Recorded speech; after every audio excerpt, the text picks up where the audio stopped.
Welcome back. I'm here for everyone to see. Now I just have to... Oh, I'm fucking dumbass.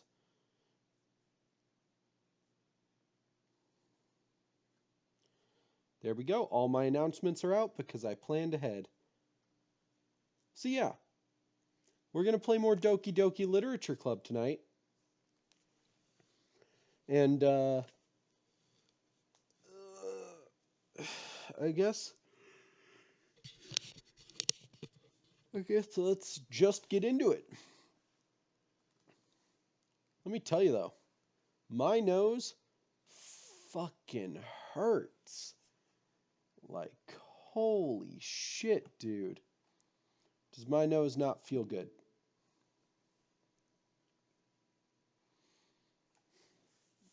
Ugh. Hey, Jaden. This game is not suitable for children or those who blah blah blah blah blah. Let's load up my game. But yeah, my nose hurts like all goddamn hell. You can use the skip button to fast forward through text you've already read. Cool. Because I went to the doctor, and it was very nice. The doctor was able to test me out for different diseases and all that, and make sure I'm not like super sick or anything. And I'm not. Turns out it was really probably just a cold or allergies. And so what they did was they were like, get a neti pot. And I was like, oh, okay. And then they were like, I'm going to prescribe you a nasal spray. And let me tell you, the nasal spray, not that bad, but it dried my nose the fuck out. And I'm just like, oh my god, I need the humidifier running 24/7 with this. The neti pot, that's absolute hell. I don't want to do that anymore. I know I was told do it like 3 times a day as needed. I don't want to. I really don't. I'd prefer not to. It sucks. It's so bad. It is actual torture. Spraying chemicals and distilled water up your nose. Ugh. Hate it. Hate it so much. Anyways, let's get into the game. The two of us enter the classroom. Sayori heads straight to the closet and I follow. You suggest I get a lot of save files. Also, am I dead or something?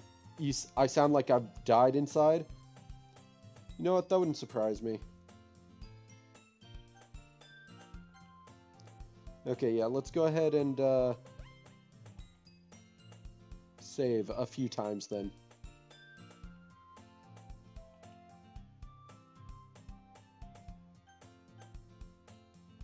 There you go, Jaden.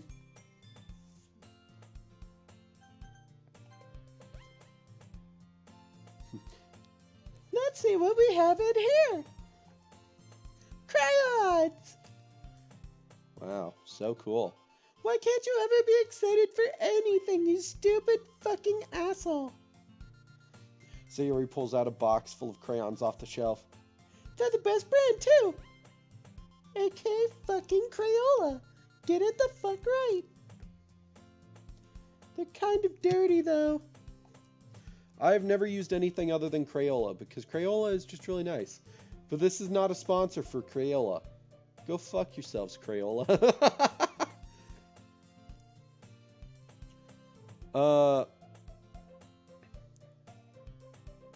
Oh, well, this is not a sponsor. Don't even suggest it is. They are not paying me. No, it's not. Jaden.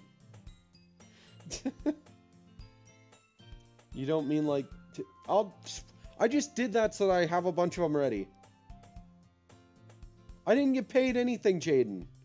Sayori starts pulling various crayons out of the box, reading the color names. Alright, that's one down.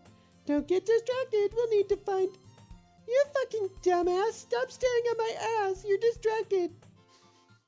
Wait, I'm looking for my favorite color. Fine, fine. Then at least move aside so I can look for the poster paper. Ah, I dropped it by accident.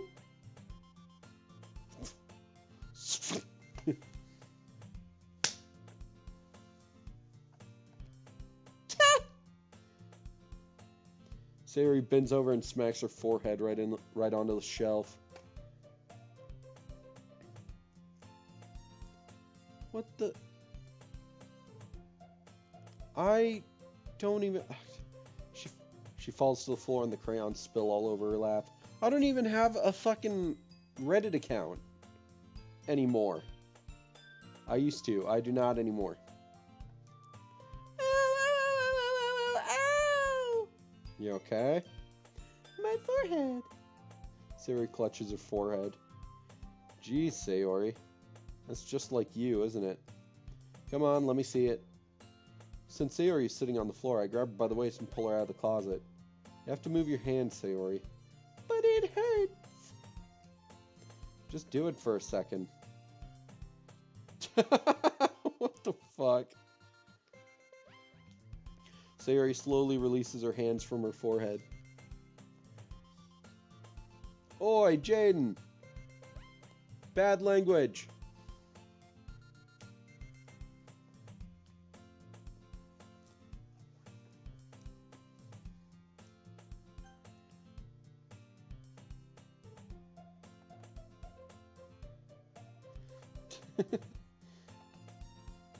Oh, damn it. Ow! It is a suggestive pose, yes. Sorry. There's a huge red mark on the center of her forehead. A bump is starting to form as well. Man, that's gonna swell up. I should find you some ice. Beep! Where would I even find ice around this time? I guess a cold drink would do. You don't have to. Fine with... I'm fine with looking like a unicorn. That's a JoJo pose? Even wincing from the pain, Sayori makes a silly joke. What are you saying? I'll be right back, okay? Okay. God, he's such an asshole. He always fucking leaves me whenever I'm in pain. I'm getting you some fucking ice. What the hell are you talking about? Nothing, it's fine. Why won't he stay with me and make me feel better with kisses and such? It's like, shut the fuck up. I'm doing what's medically necessary. I pat Sayori on the shoulder and run out into the hallway. I locate the nearest vending machine. What should I get? It doesn't really matter, since it will be used as an ice pack rather than to drink. But I know Sayori likes apple juice, so I purchased that one. In just a moment, I'm already returning to the classroom where I left Sayori. She has one palm on her forehead and is using the other hand to clumsily scoop crayons back into the box. Get in there, you stupid fuckers! Come on! At least they were already in the wrong spots before I spilled them. Sayori, here. I hand Sayori the bottle of apple juice. Nice. It's nice and cold. Who am I going for? Currently, Sayori.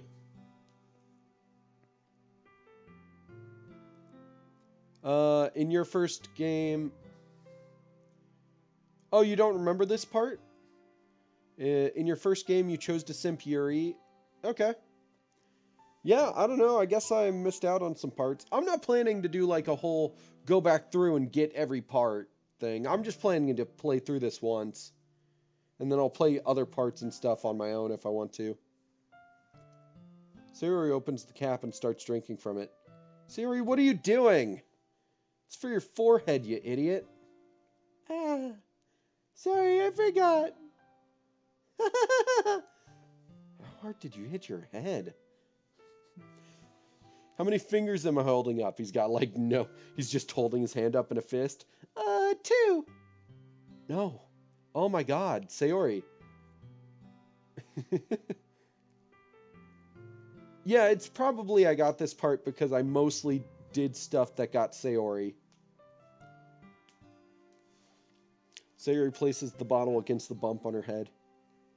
Why are there 3 of you? Sayori, what the fuck are you talking about? Do you have a concussion? We need to go. It stings. Just bear with it. It'll feel better soon. Looks like you cleared up most of the crayons, so that's good. Hey, Pete. This kind of reminds you of growing up, doesn't it?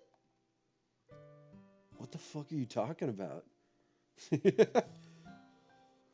I've never met you before in my life. Just start gaslighting her back. What are you talking about? We've been childhood friends for forever. No, we haven't. You approached me about the club like 2 days ago, and that's it. That's the first time I met you. And then you tried to drag me around and act like we knew each other. Oh, I know plenty about the game. I just don't know a ton more about it. You know how we used to play outside all the time? No. I've known you for like 2 days. I would always try to keep up with you. You were kind of oblivious in some ways. Like I usually fell behind or had trouble climbing on the things you did. But sometimes when I tried to do things I couldn't, I would get myself hurt. I'd fall and scrape myself or get a bump. Like the part where Sayori beats the shit out of you with a frying pan. Is that before or after I grab her ass? Like, what the fuck is a context for that could even happen? Though, knowing anime and with a childhood friend... So, can you speak freely and with spoilers? Maybe not. There may be other people who, don't know it. I just happen to know this story part. And I would start crying really hard. Don't laugh about this. You're such a fucking weirdo. Why do you laugh about that? And you would rush over as quick as you could. You would try really hard to get me to stop crying. Yeah, 'cause you're annoying.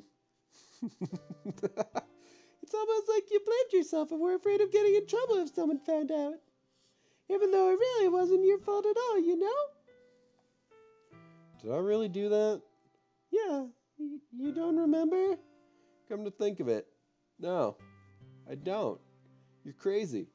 Bye. Just leaves. Maybe I do remember a bit. I guess I was always so focused on my games that I didn't pay enough attention to you. So in a way, it was my fault. Kind of like this time, too. If I wasn't rushing you out of the closet, you probably wouldn't have hit your head. Pete, just fucking kiss me already. It's like, ew, no. Get the fuck away from me. You don't want to be an asshole with me, but in the end, Yuri grows a cock. Damn. I never would have expected that. Cry about it. Oh, man. It's spoiled. I don't think you realize it, but you're always thinking about other people. Even after all these years. You're rushing to help me even though I'm just being clumsy. You're really a sweetheart. Don't call me that, kicks her over. Now get out of the way. I need to find the poster board. Don't call me that. I don't really do this kind of thing all the time. I guess when it comes to you, it just feels natural. I'm a total fucking tsundere. Fuck off. I guess that's what happens when you've been friends for so long. Really? Maybe you're right.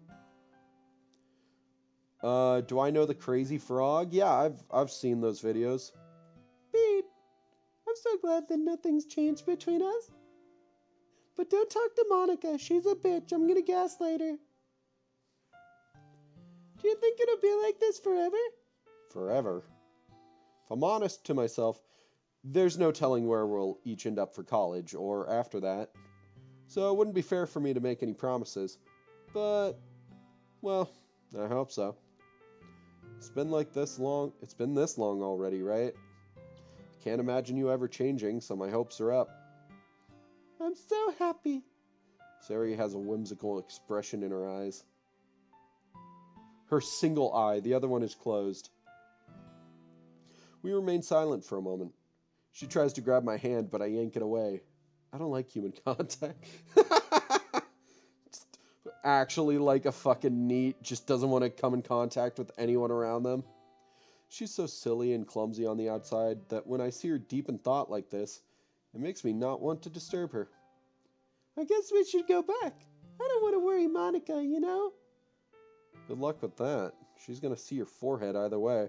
Not if I hide it under my bangs. Sayori hops to her feet. She clutches her forehead again. Don't stand up so fast after you're hurting yourself. When you were 5 years old, you'd cry to death and beyond because you thought Crazy Frog would come in your room and punch your tummy. That's adorable. I got scared of, there was this old British show that made it onto, PBS. That shit scared the hell out of me. What was that called? Was it... God, if I could type.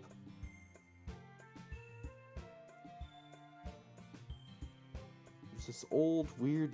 Yeah, Booba! It was this old, weird British television show.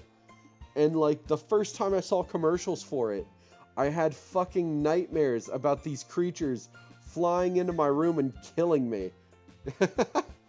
Oh, hey, Dave. What up? I got sidetracked talking about childhood fears, and dear Lord, I don't know why Booba terrified me as a kid, but, like, once the show came out and I saw it... Oh, it's Dav? Oh, sorry. Hey, Dav.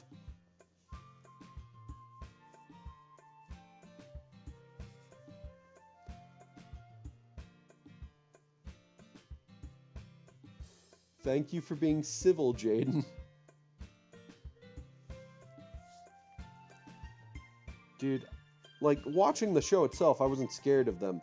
But, like, when I saw the first commercial that ever came out on PBS Kids for Booba, my brain was like, those things are gonna murder me.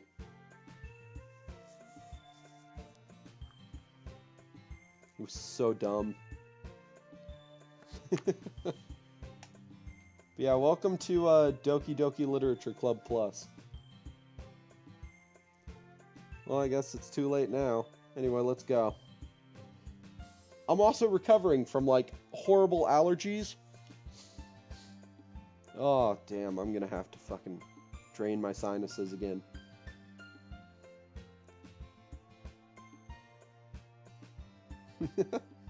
I'm down for more company. I follow Sayori out of the classroom. Sayori plays with her bangs to try to hide the bump, but without much success. In a moment, we make it back to the club room. Oh, sure, I guess so, why not?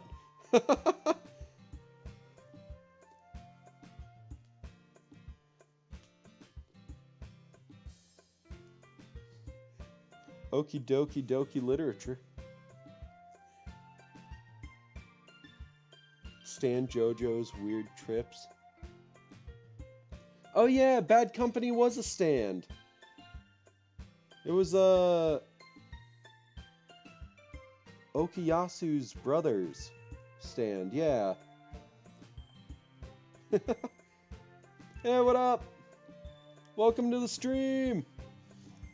Is that Dilf Alert? Oh, wow. Oh, jeez. I wasn't ready to do terrible voices and sound so bad. I'm recovering from allergies and, like, ugh.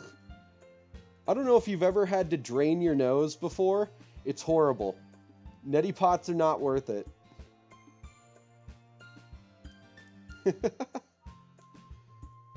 Hey, everybody. What's up? What up, Amy? Oh, dude, I don't like using the neti pot. Oh, jeez, you're freaking Jaden out. Jaden, don't worry. Remember that Discord I mentioned that supports a ton of small streamers?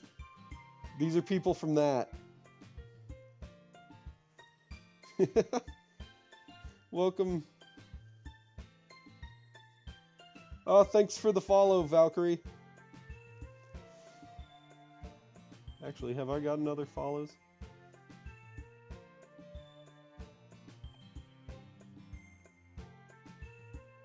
And Dav, and oh, geez, that's a lot of them. And Ballard. Thanks for the follows.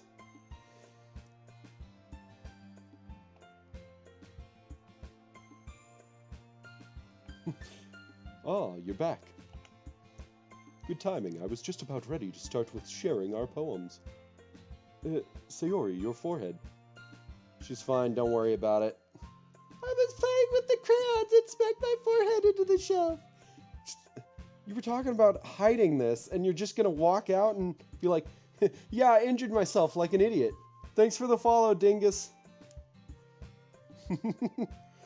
In some of the other streams, I was looking at all the hidden files and all that, and I have to say, I'm very not good at solving the puzzles for those. I did solve one of them, at least. Just everybody standing there shocked that she would reveal such a terrible secret. Well, anyway, were you able to find everything we needed? Uh-huh, I have it right. Sayori frantically glances around herself. I forgot all the stuff. Calm down, Sayori. I have it all right here.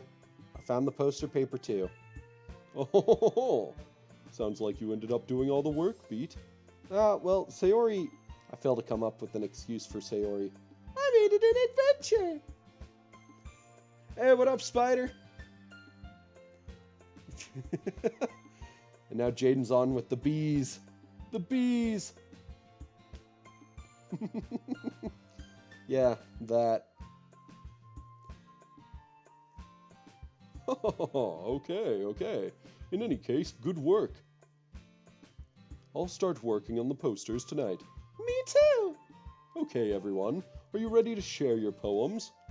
Guess I should grab mine. After making sure the crayon box is closed tightly, I return to my seat.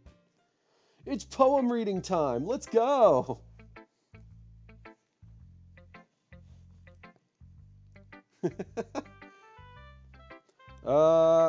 Let's start with Sayori again. Pete, I really love your poems. I can't believe you've been hiding these from me. I always like to imagine that, like, the more they compliment you, the closer they get until you're just, like, 2 inches apart and you're like, you need to back up. You're making me really uncomfortable here. Thanks for the follow, Spider. Welcome to the stream. Woo! I'm not hiding anything. But your poems are so good. Yesterday's in this one, too. You can't tell me you haven't done this before. I mean, you're really the only one who feels that way, so... No way. Not even Natsuki? Well, I guess Natsuki is the least likely to admit how much she likes something. But I don't think that's... What do you mean? Well, I guess I'll be honest about it. It's a lot easier to write poems when I'm thinking about you. Oh, wow, is that a confession? Oh my god.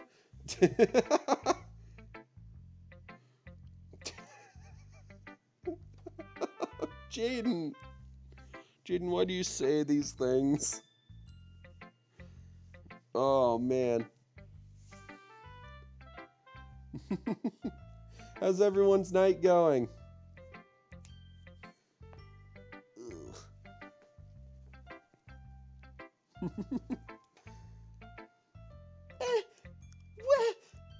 Stop thinking weird things, idiot.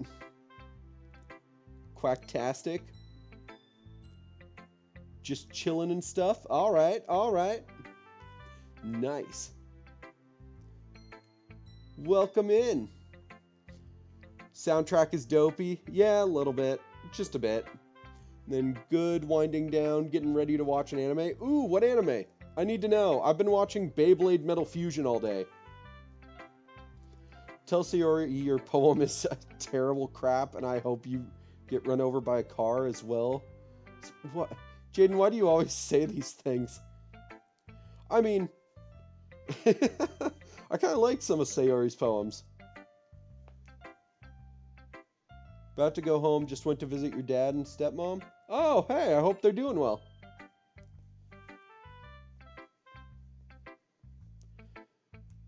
What have you walked into? Well, you've walked into Jaden saying horribly disturbing things, as he normally does, while I played Doki Doki Literature Club. I just meant that you're a really expressive person, I guess. How am I supposed to write poems about my own stupid life? But you somehow make everything in your life an adventure. Even the little things. Ooh, meatball soup. I don't know if I've ever had meatball soup.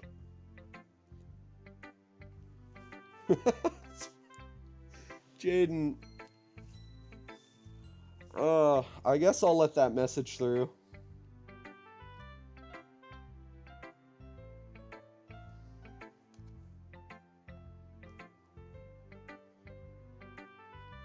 Jaden, you really do say the damnedest things sometimes. Like cooking. Let's not talk about that. So yeah. This is a top tier game. Have you played this before? I have never played this before. I've watched other people play this, so I know a lot of the twists and turns. But I had no idea about the desktop, like the fake desktop. I had no idea about that. The first time it happened, I had to restart the stream because it happened out of nowhere, and I was like, what's going on? Thanks for the follow, Elf. Thanks for the follow, Daddy. Sorry for my terribly nasally voice. I'm still kind of recovering from all my allergies kicking my ass for the past week. And now my nasal cavity is just super dried out from the spray that I was given.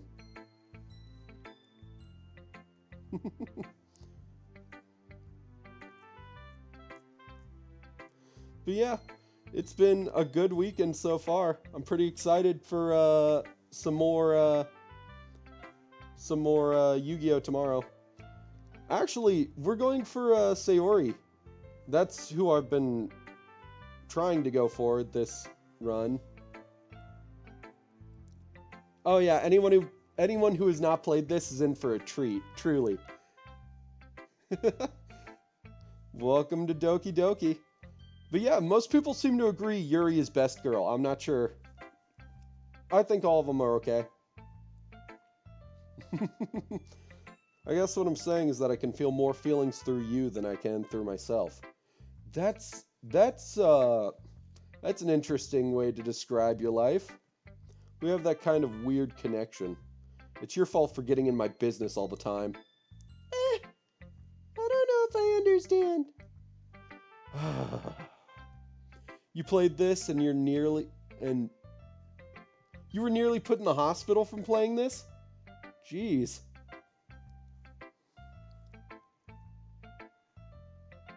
Oh, my eyesight is not good enough to read that. Thank you for the follow. Snad, snizzed. XXSNSDXX. It's tiny font on a screen kind of far away from me. Oh, it was worth it. It was. You don't want nightmares, but it was worth it.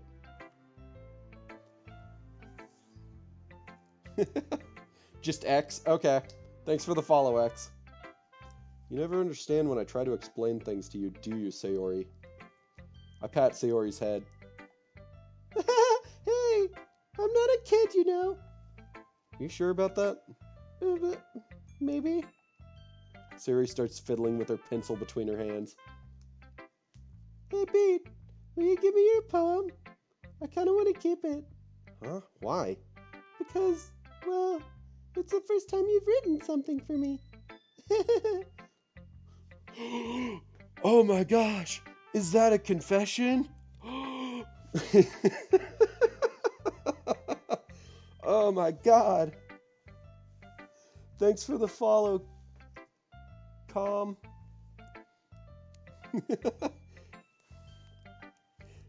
Welcome in. Sayori, you completely misunderstood. I didn't write this for you. Are you even listening anymore? If you guys don't know this game, you have been warned. Yeah, there is a warning at the beginning of this game that literally says it's not meant for children or people who are like weak of spirit. Well, whatever. I'll give it to you when we go home. Really? Oh my god! I'll keep it forever. I'll frame it in my bedroom. Did she snap her pencil out of excitement for me offering her the poem?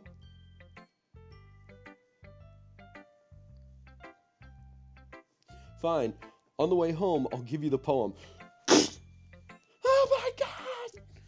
Just like frantic fan panicking.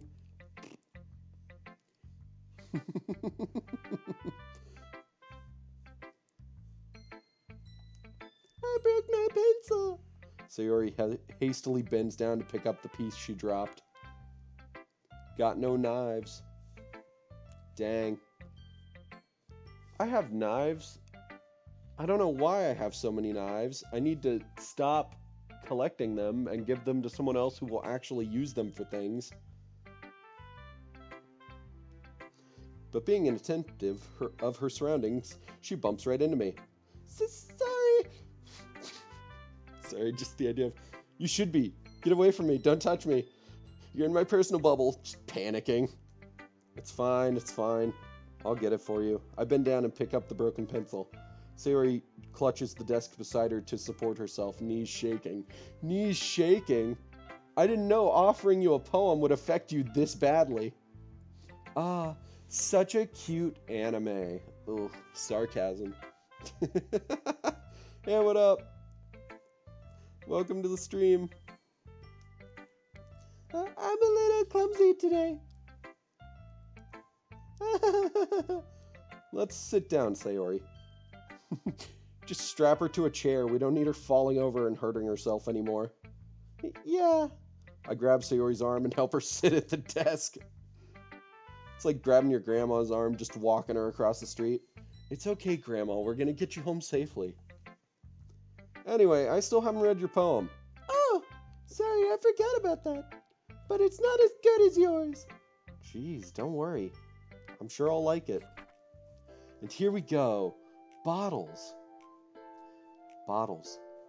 I pop off my scalp like the lid of a cookie jar. It's the secret place where I keep all my dreams. Little balls of sunshine all rubbing together like a bundle of kittens. I reach inside with my thumb and forefinger and pluck one out. It's warm and tingly, but there's no time to waste. I put it in a bottle to keep it safe, and I put the bottle on the shelf with all of the other bottles. Happy thoughts, happy thoughts, happy thoughts in bottles all in a row. My collection makes me lots of friends, each bottle a starlight to make amends. Sometimes my friend feels a certain way. Down comes a bottle to save the day. Night after night, more dreams, friend after friend, more bottles. Deeper and deeper my fingers go, like exploring a dark cave, discovering the secrets hiding in the nooks and crannies. Digging and digging, scraping and scraping. I blow dust off my bottle caps. It doesn't feel like time elapsed. My empty shelf could use some more. My friends look through my locked front door.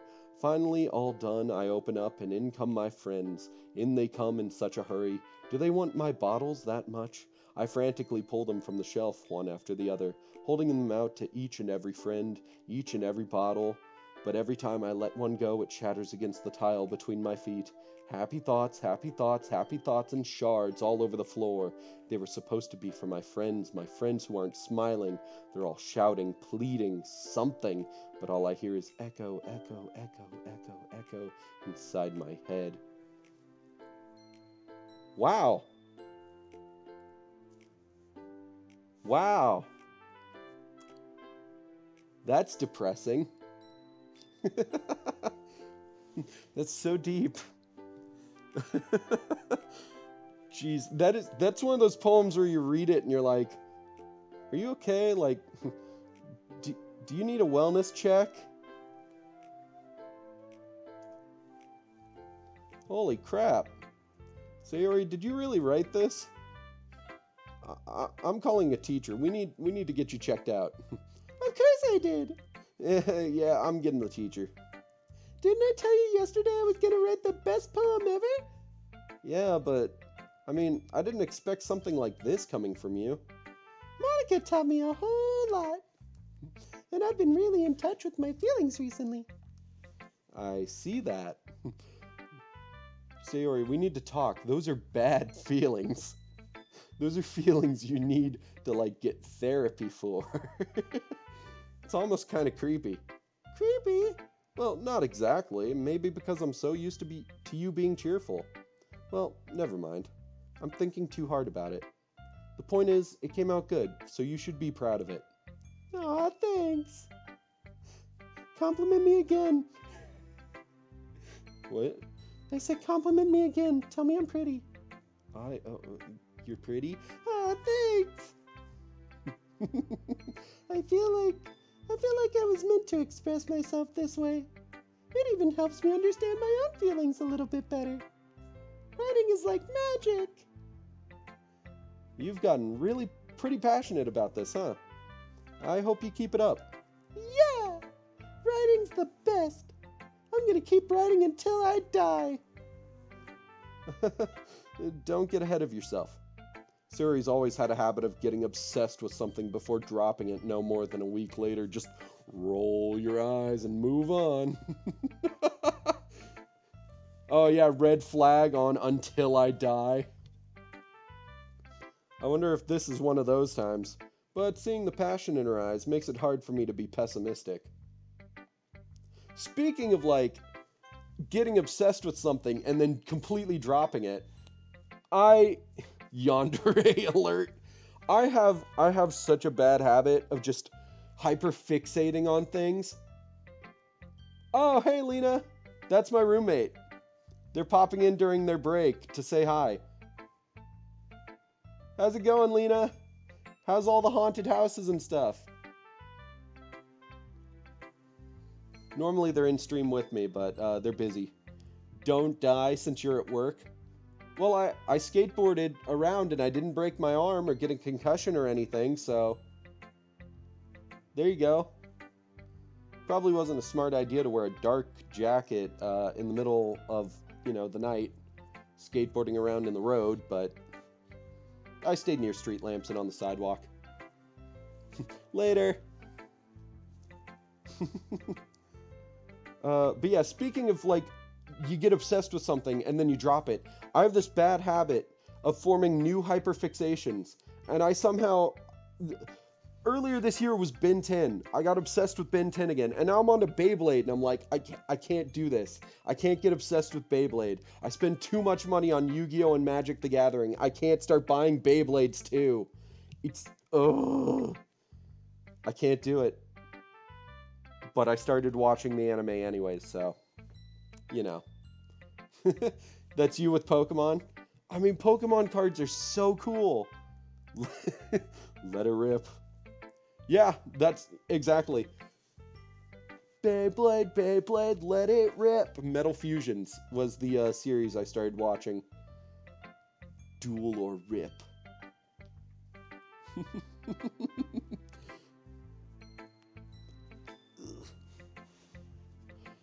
I guess let's go for Yuri next. Yuri's a fan favorite. Let's see what you've written for today. Well done, Beat. Your skills are already improving. Really? Thanks, Yuri. Coming from you, that means a lot. Yuri's also a giant red flag. I mean, I know, but, like, fan favorite. I don't know why. Not gonna lie, you love Pokemon? I mean, who doesn't love Pokemon? The games are usually awesome, and the cards are very nice, and while I want to, like, kind of get into the card game, I'm also, like, I spend way too much money on other things, so, Yuri best girl? I guess. Everybody says so, at least.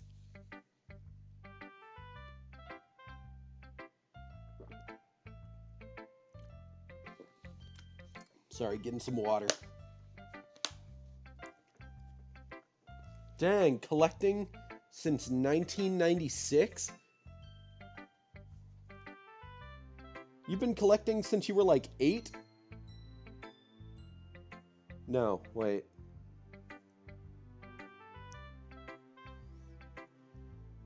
That's 10 years older than me. And 2 years before I was born. So, yeah, wow, I did the math. Oh. 7. Okay.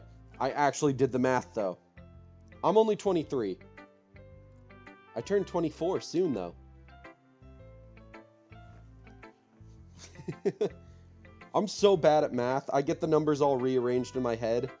It would not surprise me if I have dyscalculia. Or whatever that's called. You had 2 Game Boy Colors stolen with your copies of Pokemon Yellow and Blue? No! Oh, no, that sucks. Oh. I actually inherited my older brother's copy of Yellow. And then handed it off to my little brother because he inherited the copy of Gold, and the battery inside the Gold died. So I gave it to my little brother so he could play Yellow and actually have a save file. But dude, that sucks that somebody stole 2 Game Boys. 2 Game Boys with 2 of your Pokemon games in them. Dude. The fact it happened twice though.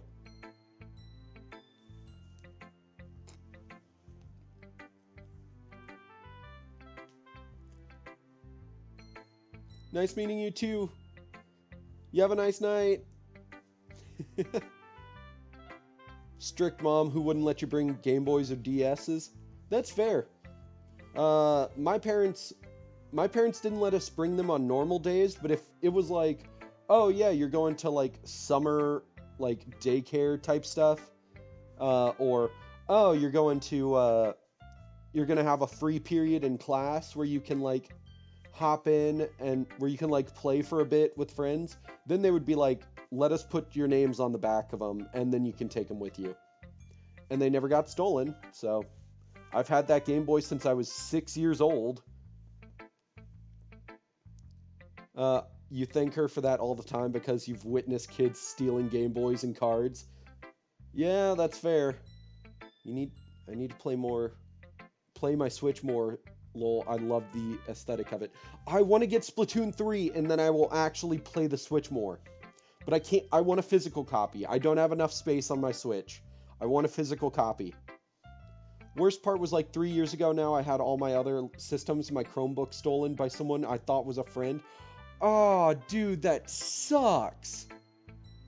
Holy crap. I've been lucky enough to not have any friends who have tried to steal my stuff.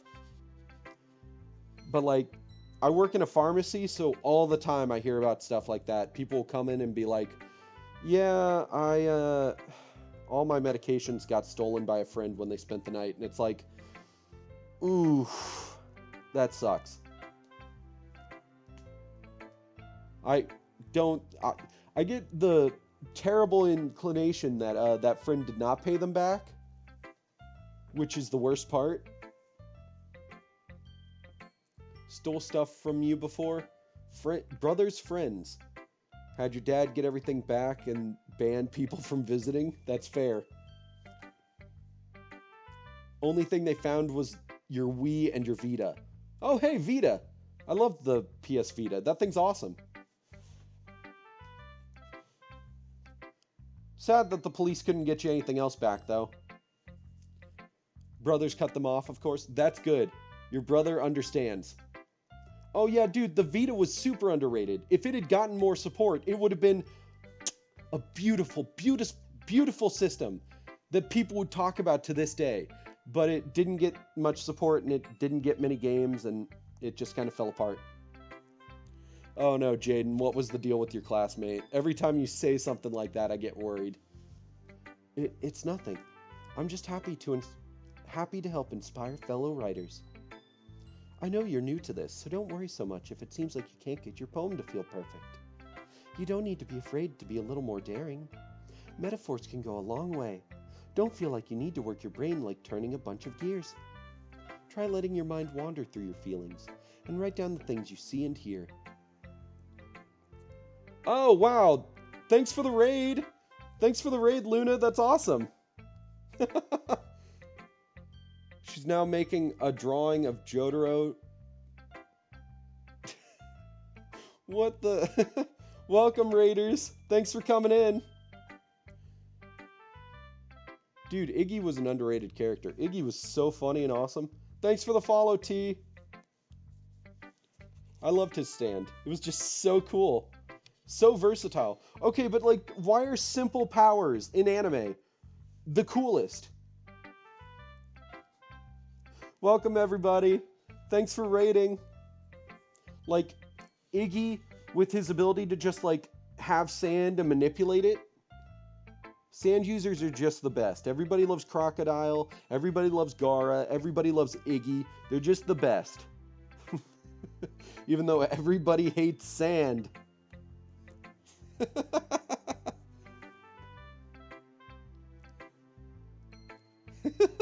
Merry Christmas 3 months early, I guess. I guess it's only 2 months early. Oh, it's October is the 10th month.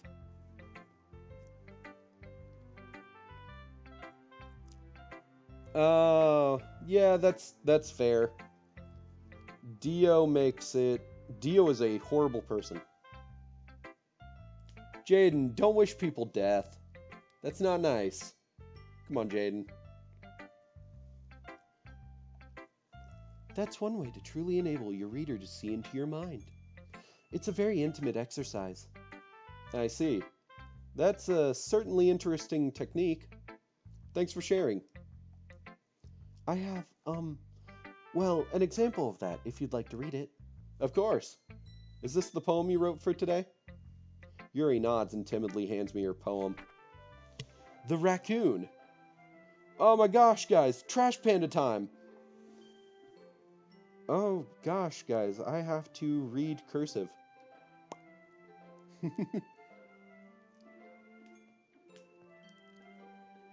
Hey, don't skip part 2. Part 2 is really good. Part 2 is really good. Plus, Joseph. Best boy. It happened in the dead of night while I was slicing bread for a guilty snack. My attention was caught by the scuttering of a raccoon outside my window. That was, I believe, the first time I noticed my strange tendencies as an unordinary human. I gave the raccoon a piece of bread, my subconscious well aware of the consequences, well aware that a raccoon that is fed will always come back for more.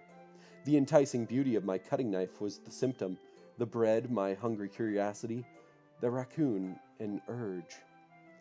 The moon increments its phase and reflects that much more light off of my cutting knife, the very same light that glistens in the eyes of my raccoon friend.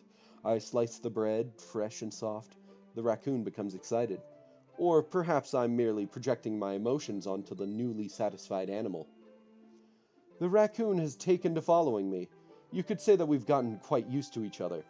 The raccoon becomes hungry more and more frequently, so my bread is always handy. Every time I brandish my cutting knife, the raccoon shows me its excitement. A rush of blood. Classic Pavlovian conditioning. I slice the bread, and I feed myself again. I don't like the fixation on that knife. Yeah, that's definitely yandere vibes. Who doesn't love knives? Yay!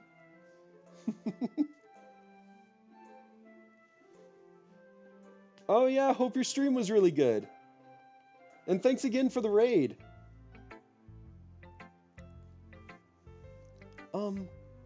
I was a little more daring with this one than yesterday's. I can see that. You're giving off a lot of serial killer vibes. I think I need to go now. It's a lot more metaphorical. I don't know if it's my fault, but I can't begin to imagine what this poem is about. Let's go, Koopa Troop. Woo! I love the idea of just reading a poem and being like, wow, this poem's amazing, and then just in the back of your head, just, I didn't understand that at all. Thanks for the follow, Joystick. What did that mean? That's right. It's a bit closer to my preferred writing style, using the poem as a canvas to express vivid imagery and conveying emotions through them.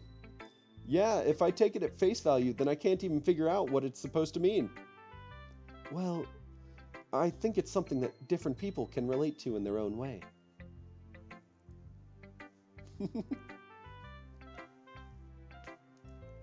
I want to express the way it feels for me to indulge in my more unusual hobbies. Like murder? Are your more unusual hobbies murder? They sound like murder. It sounds like you have an addiction for murder. It's those sorts of things I'm usually forced to keep to myself. Oh, wait, oh no, if I actually consider this. Oh, I'm gonna start talking about some sensitive topics. So warning, real quick, if we look into the symbolism of that, I think that poem is about cutting. Like cutting your wrist. It's a good day for murder, yep. Yeah, I think that poem is about cutting. I think the loaf of bread is supposed to be her arm. And she's the raccoon who's constantly getting hungry, so... Yes, viewer discretion advised. We're getting into dark topics. So, yeah, isn't that pleasant to think about? A poem about cutting, written to be very cutely about a raccoon that constantly visits for bread. What have I gotten myself into? Dear Lord, all of these girls need therapy. So I sometimes enjoy writing about them. Why do you keep them to yourself? Because they're embarrassing, and people would make fun of me. Don't you have anything like that, Beat? Well, yeah, I guess I do. I feel like everyone has a little something like that. It's about cutting cock. Sure, Jaden. Honestly, it's probably just about seeing blood, no matter where it comes from. Blood and knives. The best we can do is respect each other and our individualities, even if it's difficult sometimes and some things make us uncomfortable. After all, if I hadn't learned to embrace my own weirdness, I would probably hate myself. I might be ranting a little bit now, but I'm glad that you're a good listener. I'm a good listener. Natsuki time. Time to talk to everybody's favorite tsundere.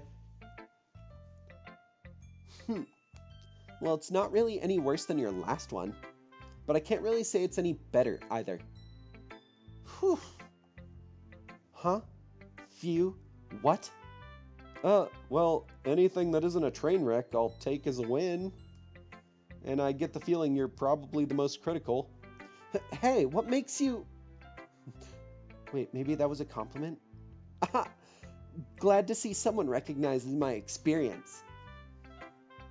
I don't think that was a compliment.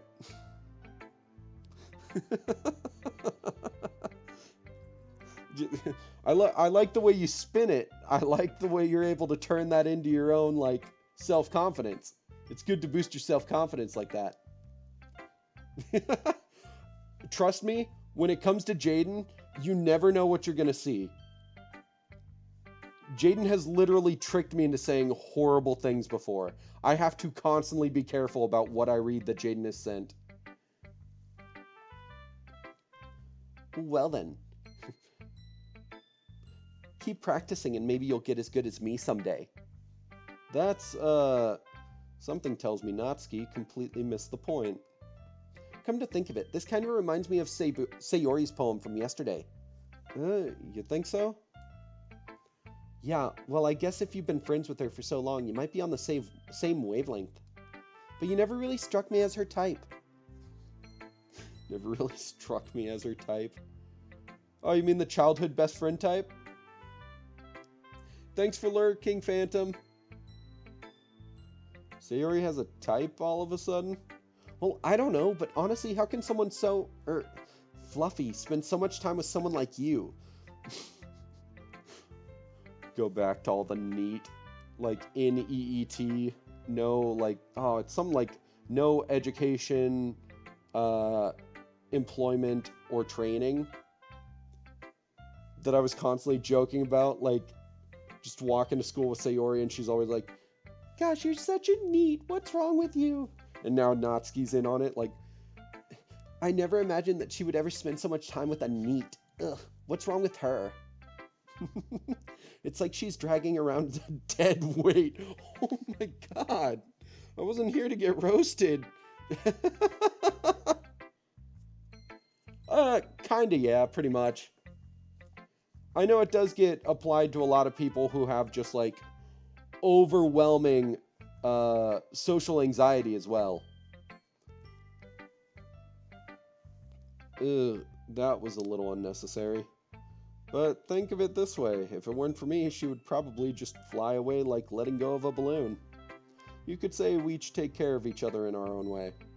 Whatever it is, I don't get it. Oh yeah, I guess I'm supposed to show you my poem. You see it in anime all the time? Yeah, it's also in Persona 5. Here. It's a big part of Persona 5. Amy likes spiders. You know what I heard about Amy? Amy likes spiders. Icky, wriggly, hairy, ugly spiders. That's why I'm not friends with her. Amy has a cute singing voice. I heard her singing my favorite love song. Every time she sang the chorus, my heart would pound to the rhythm of the words. But she likes spiders. That's why I'm not friends with her. One time, I hurt my leg really bad.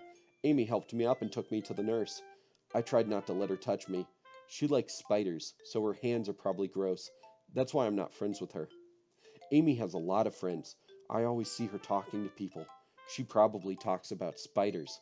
What if her friends start to like spiders too? That's why I'm not friends with her. It doesn't matter if she has other hobbies. It doesn't matter if she keeps it private.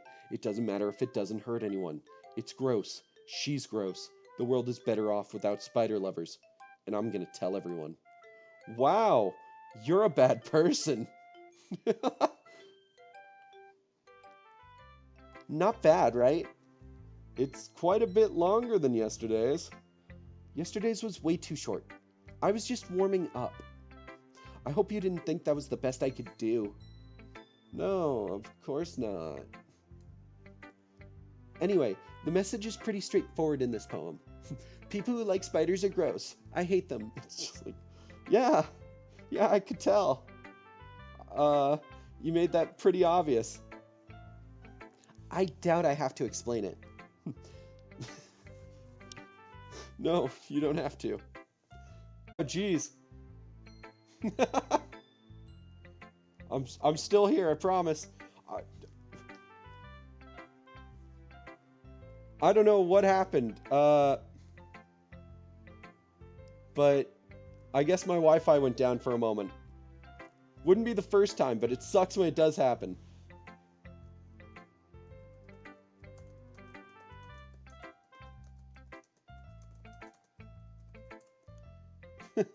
Whoops.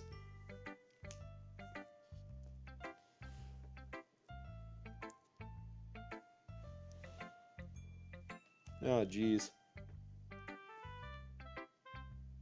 I don't know how many streams I have where I have to download them, like, in multiple parts, just because they stop going live for a moment. Still a legend. Thank you.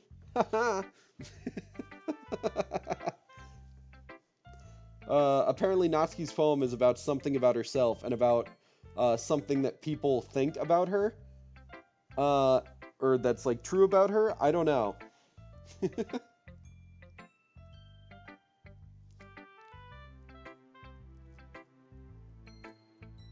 It's a little foreboding, to say the least.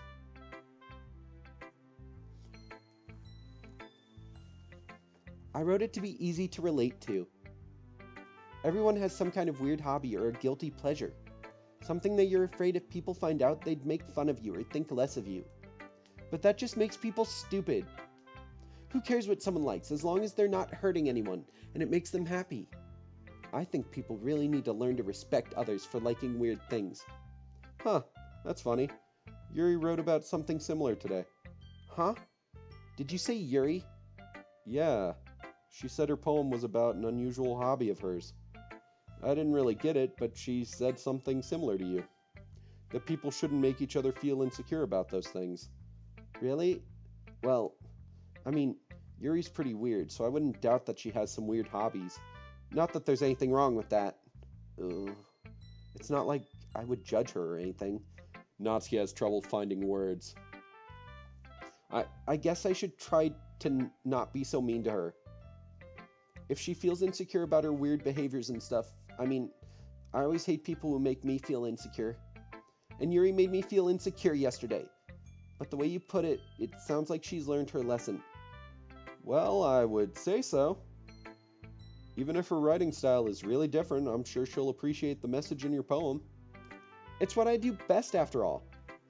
I don't like writing unless there's a good message to take away from it. Like conveying emotion is important. But I want to make people think, not just feel. Remember that. I'm going to write a good one for tomorrow, so look forward to it. All right. And now for Monica. Oh no, Monica. What do you have to say? Hi again, Pete. How's the writing going? All right, I guess. I'll take that. As long as it's not going bad.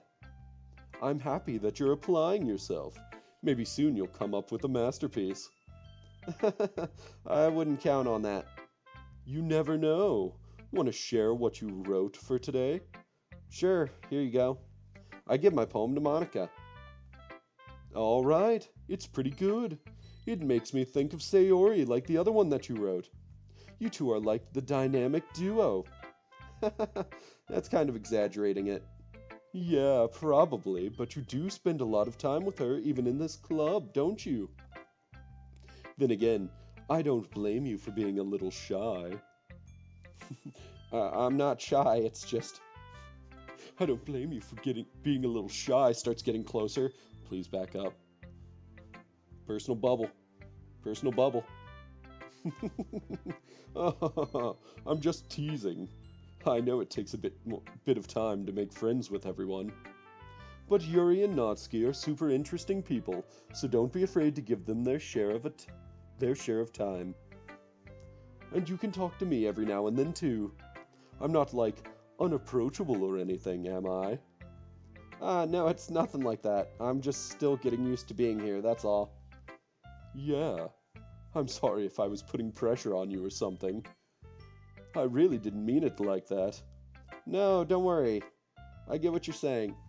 So the thing about Monica is she's like that type of person where you're like, wow, you're super popular, and I'm not.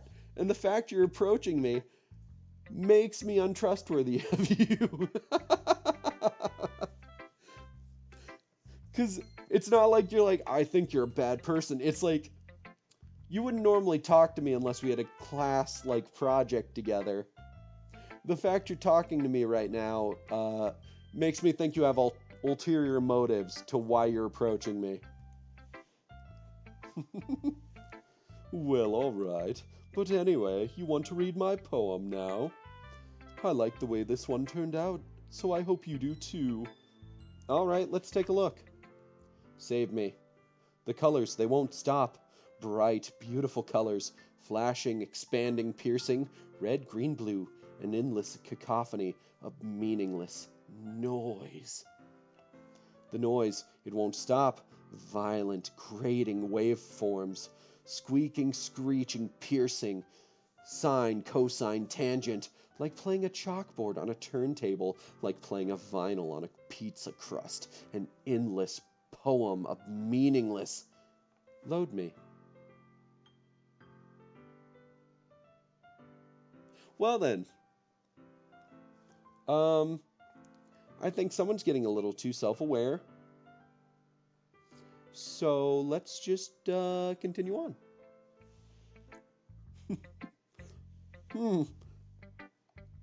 It's even more abstract than your last one, huh? Oh, I guess it's just the way I write. I'm sorry if you don't like it. No, I never said that. It's just kind of a thing I've never really seen before, I guess. I kind of like playing with my space on the paper. Choosing where and how to space your words can totally change the mood of the poem. It's almost like magic. The way I wrote the lines really short makes it feel like they're trying to speak over the noise. I see. It's still hard for me to tell what it's about, though. Sometimes asking what a poem is about isn't the right question. A poem can be as abstract as a physical expression of a feeling, or a conversation with the reader. So putting it that way, not every poem is about something. Anyway, here's Monica's writing tip of the day. Sometimes you'll find yourself facing a difficult decision. When that happens, don't forget to save your game. You never know when you might change your mind, or when something unexpected may happen. Wait, is this tip even about writing? What am I even talking about? That's my advice for today. Meta. Stop. Go back in your game. Thanks for listening. Okay, everyone, we're all done reading each other's poems, right? I have something extra planned today. So if everyone could come sit at the front of the room. Samesies. Is this about the festival? Well, sort of. Ugh, do we really have to do something for the festival? It's not like we can put together anything good in just a few days. We'll just end up embarrassing ourselves instead of getting any new members. That's a concern of mine as well. I don't really do well with last-minute preparations. Don't worry so much. We're going to keep it simple, okay? We won't need much more than a few decorations. Sayori has been working on posters, and I've designed some pamphlets we can give out during the event. Okay, that's great and all, but that doesn't tell us what we're actually going to be doing for the event. Sorry. I thought you heard about it already. We're going to be performing. Performing? Monica? Yeah, we're going to be having a poetry performance. Each of us are going to choose a poem to recite during the event. But the cool part is we're also going to let anyone else come up and recite poems too. Sayori's putting it all on the posters in case anyone wants to prepare ahead of time. Sayori, who's been coloring a poster, holds it up for us to see. Are you kidding me, Monica? You didn't already start putting those posters up, did you? Well, I did. Do you really think it's that bad of an idea? Well, no. It's not a bad idea. But I didn't sign up for this, you know? There's no way I'm going to be performing in front of a group of people like that. I agree with Natsuki. I could never, in my life, do something like that. Imagining it, Yuri shakes her head in fear. Yes. Fear of public speaking. Speaking of public speaking, literally a week ago, at my friend's wedding, congratulations to my friend Evan and my friend Grace, who are now happily married. I gave a speech, and I was the last speaker of the night, so of course, I didn't know this until like a week before the wedding as well. But I was like, I'm going to write a funny speech, one that's like very reminiscent and nice. And it went over very well. But like all the other speeches were like so heartfelt, so meaningful, so sweet. Just like, I'm so proud of my son, or I'm so proud of my daughter, and I'm so proud of both of them. Or like, oh, I love my sister, or oh, I love my best friend. And then I walk up and I'm like, hi, I'm the last speaker of the night. I'm going to talk for 30 minutes. I lied, of course. I was lying. It was like a 5-minute speech max, because I was told it had to be a 5-minute speech max. But I stood in front of everyone and I lied to their faces, and then everybody laughed and blah, blah, blah. The entire time I was shaking. Standing there, shaking so bad the entire time. Everybody's staring at me, and it didn't show in my voice, luckily. But if If it had shown in my voice, it would have sounded more like, "Hi, everybody.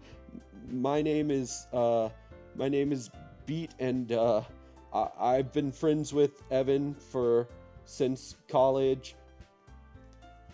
But it was I was shaking so bad. If I had been holding like a can with some rice in it, you would have just heard it like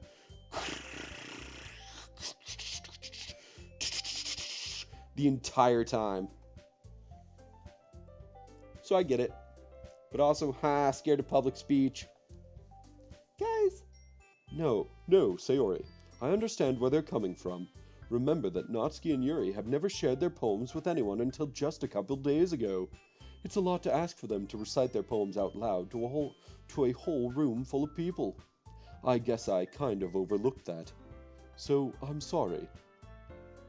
But I still think we should give it our best. We're the only ones responsible for the fate of this club. If we start the event and each put on a good performance, then it will inspire others to do the same. And the more people who perform, the better we'll be able to show everyone what literature is all about.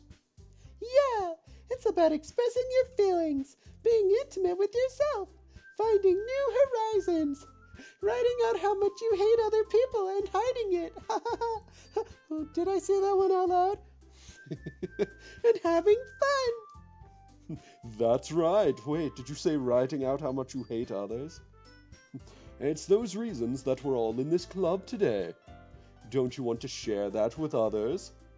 To inspire them to find the same feelings that brought you here in the first place? I know you do. I know we all do. And if all it takes is standing in front of the room for 2 minutes and reciting a poem, then I know you can do it. And they're both still nervous. And these two remain silent. It's an overwhelming silence. Yuri pukes from the anxiousness. Sayori looks worried. I guess that leaves me no choice. I agree. I don't think it's too much to ask. I think that Sayori and Monica have been trying really hard to get new members. The least we can do is help them out a little bit. Well, maybe, but... Oh, yeah. Just like standing in front of the other club members. Speak! Oh, Jaden.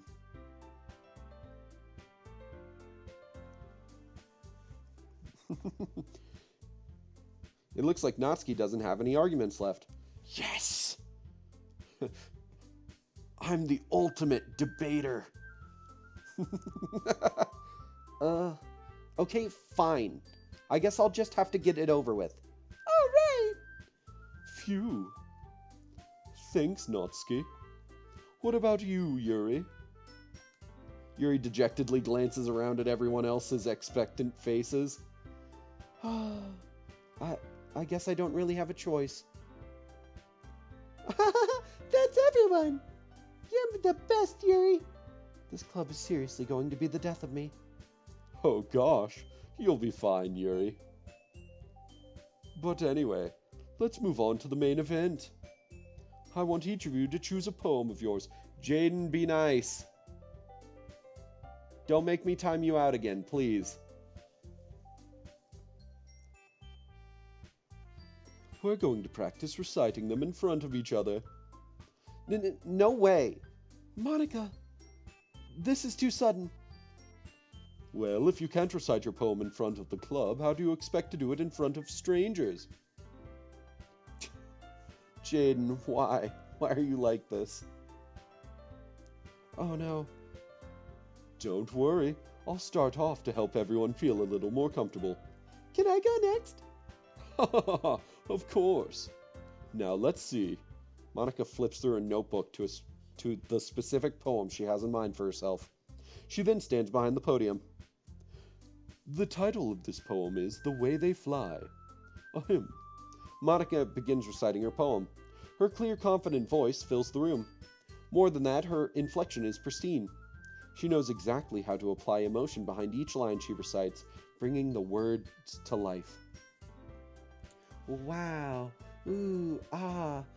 Oh my goodness, such amazing public speaking skills. Is this something she's done before, or is she simply a natural? I glance around me. Everyone has their eyes on Monica. Sayori looks amazed. Yuri has an intense expression on her face that I don't understand. Finally, Monica finishes the recitation? Recitation? The four of us applaud. Monica takes a breath and smiles. That was so good, Monica. Thank you very much. I was just hoping to set a good example. Are you ready to go next, Sayori? I'll go next. Oh, Yuri's fired up all of a sudden. Yuri clutches a sheet of paper between her hands and stands up. Keeping her head down, she walks quickly over to the podium. This poem is called... Yuri anxiously glances at each of us. You can do it, Yuri. She's gonna panic and give up.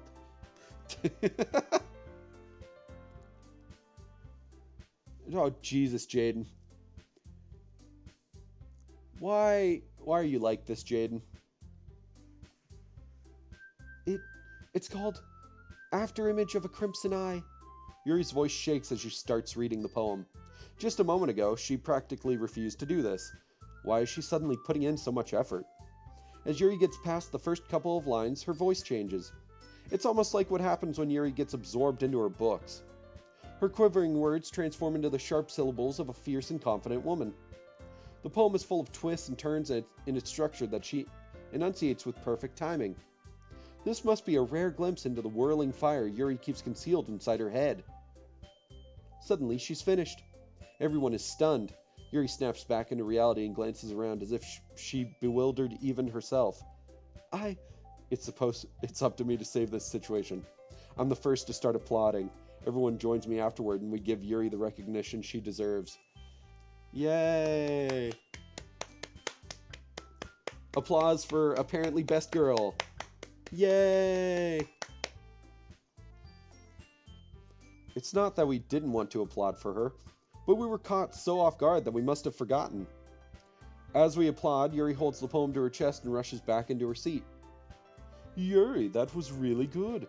Thank you for sharing. Looks like Yuri is down for the count. Doesn't even make it to their chair and just face plants into the floor, passes out completely.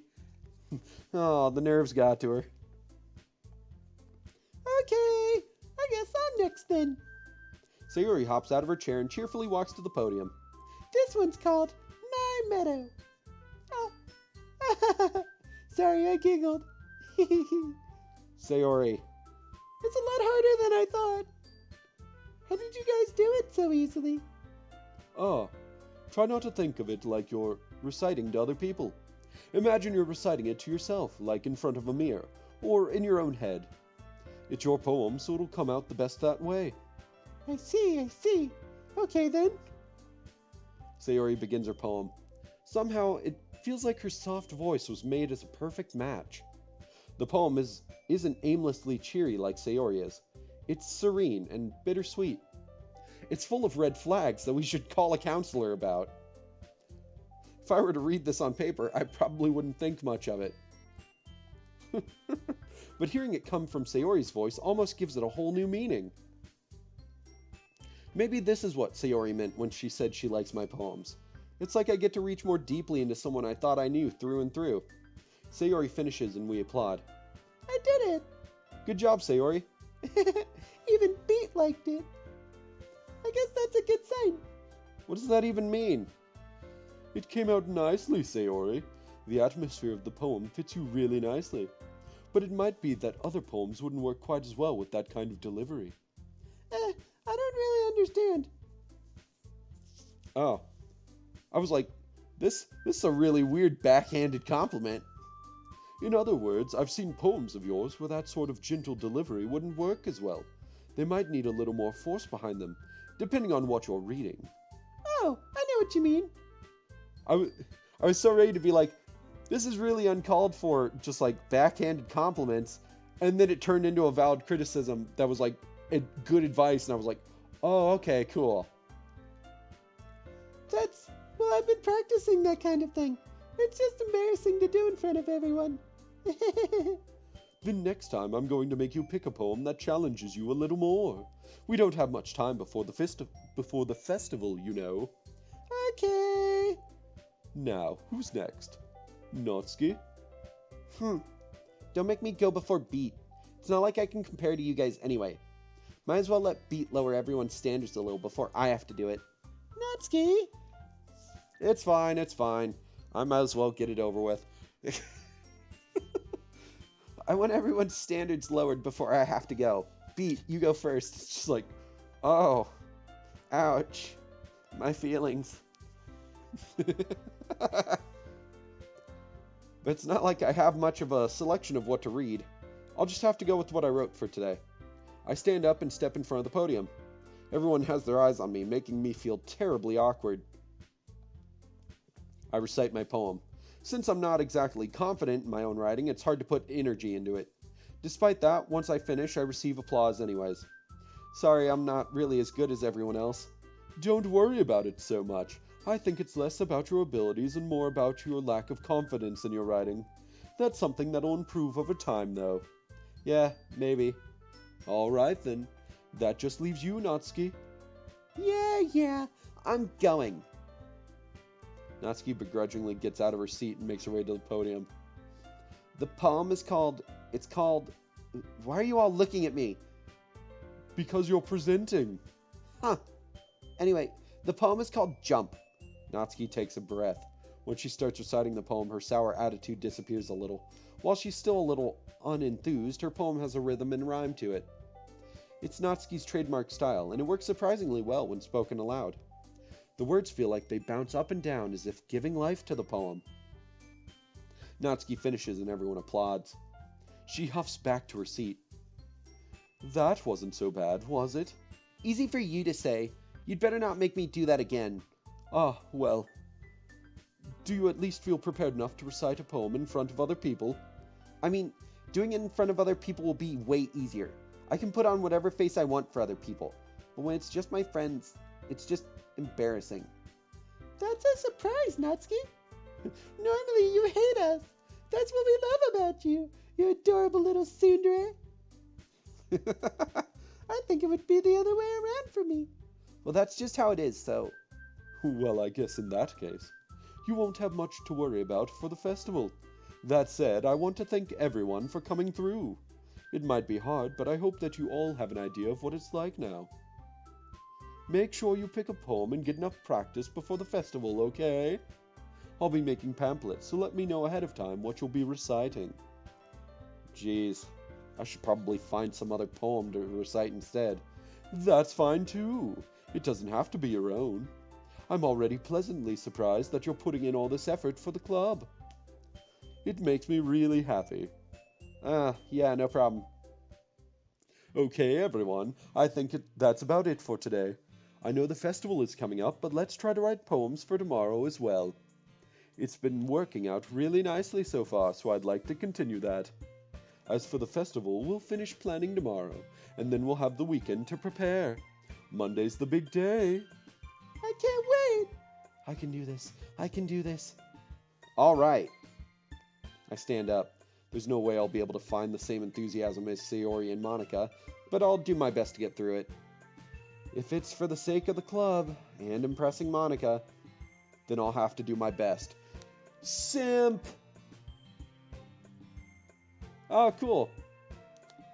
Tell him I said hi. Ready to go, Sayori? Yep. Look at you two, always going home together like that.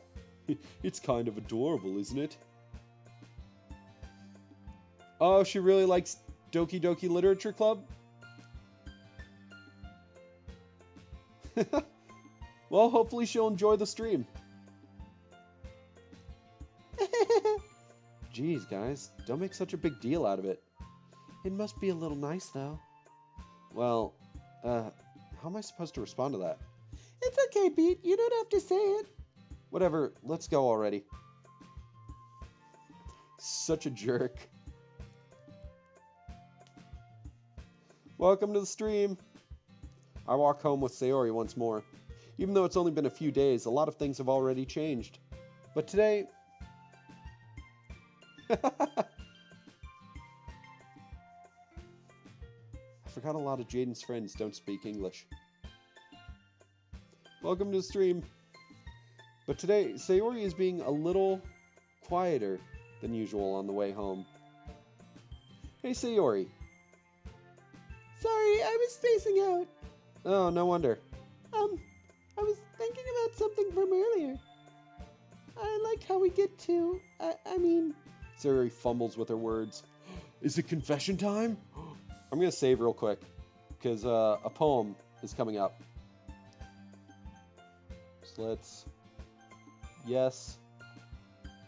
Yes. Yes. Let's do 4 saves. And then we'll return.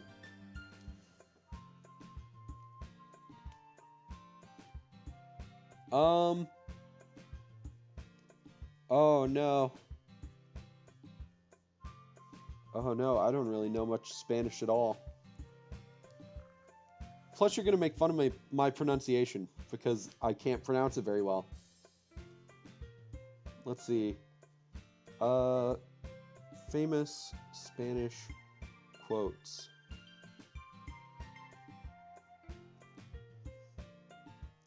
Okay, so let's go... La verdad aldegaza pero no quiebra.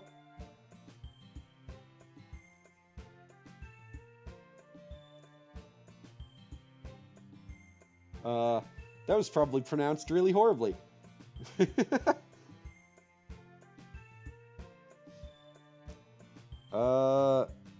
Era humano pero malo copar de elo a otros?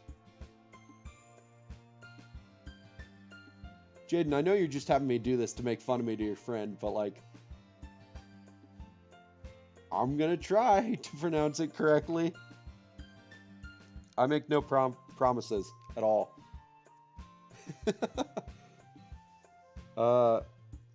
Haciendo y deshaciendo se va aprendiendo.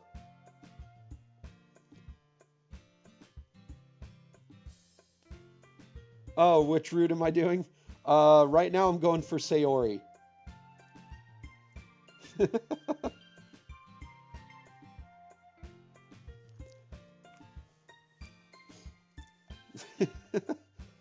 So, let's just say that one day Yuri asked to walk home with you. Huh? What would you do?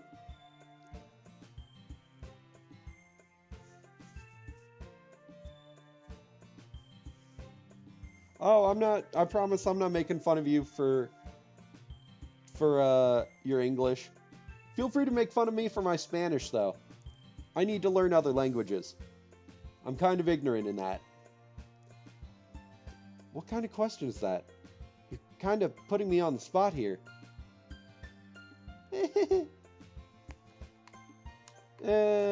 Wow, good thing I saved.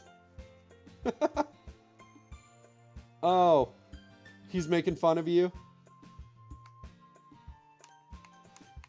Yeah, Jaden likes to do that. Sayori, you really think I would ditch you for Yuri? But she's so beautiful and smart. Jeez, I already see her in the club every day. Besides, you always seem to really like going home together. I wouldn't just ruin that for you. Aw, that's so sweet. You're so silly, Pete. You think about me too much sometimes. Yuri would deserve it if she wanted it, so... Sayori, I've already made up my mind. I really can't figure you out sometimes. Sorry. Besides, what's the point in speculating something that's never going to happen? The conversation trails off. It's kind of a weird thing for Sayori to care so much about. But I want to respect her and keep her happy too. Then again, the festival is only a few days away. Who knows what will happen in that time? So what's your favorite route to take on this? Because this is my first time playing, but not my first time interacting with the series. I've watched other people play it, but I haven't played it myself. So I didn't actually know anything about like the one thing, the fake desktop that shows up. Oh, it's poem time. Quick, everybody, what words should I choose? We'll make a game out of it. Help me write a poem.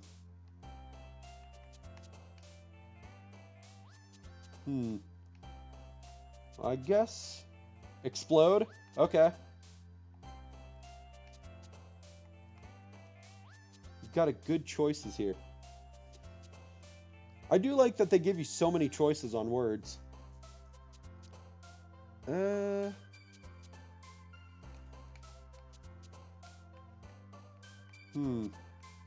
I'm gonna go kawaii. And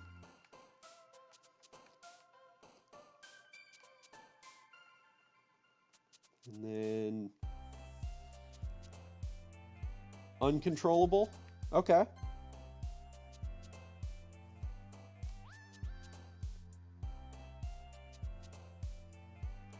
Let's go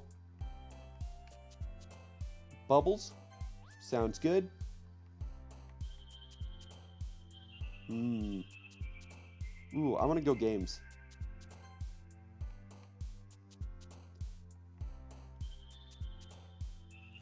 So pain. Okay, if I see pain pop back up, I'll go with that. Clouds. Sounds nice. Ooh, what a nice choice for a word. Let's go with it. Fireworks. I want to go fireworks.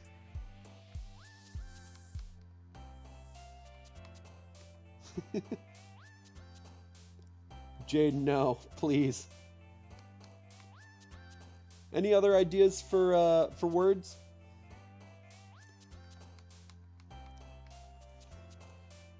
Twitch chat is going to help me write a poem. Raindrops? Sounds good.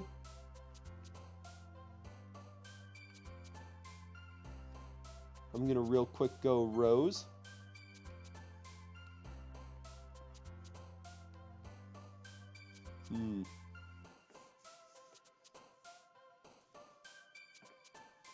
I think the worst part about sitting here doing this stream right now is knowing that immediately after this stream, I'm going to have to go use the neti pot again. And I do not look forward to that at all. I hate that thing. Hate it so much. Ugh.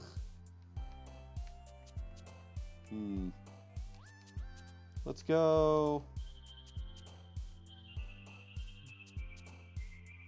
Wait. Wait for what, Jaden?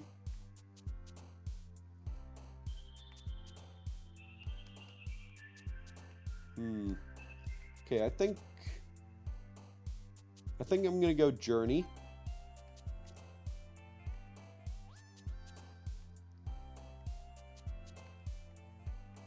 And then smile. Alone. Okay, so pain and alone I need to keep on standby in case we see those again.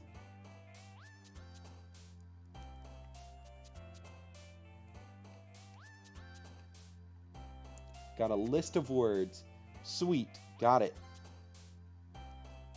Pain or alone, not currently present.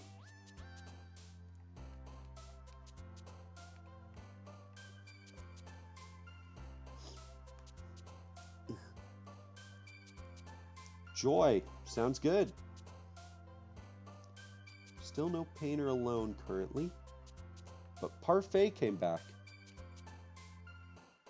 Cock and ball torture. I don't see that as a choice, but I'll keep that on standby with pain and alone. Play. Sugar, disarray, essence, nature, pink, massacre. Skirt, swimsuit. Ooh. Covet. Claim it as your own.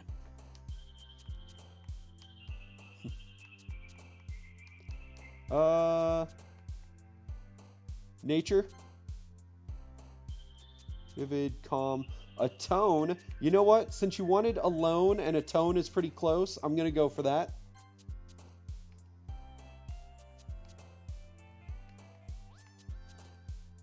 Three more words, I think. Actually, it could just be two more. Two more words, I think. Thundercross split attack. What is that from? I've heard of that before. Oh, now I have to look that up. Thundercross split attack. Not 5. Thundercross split attack.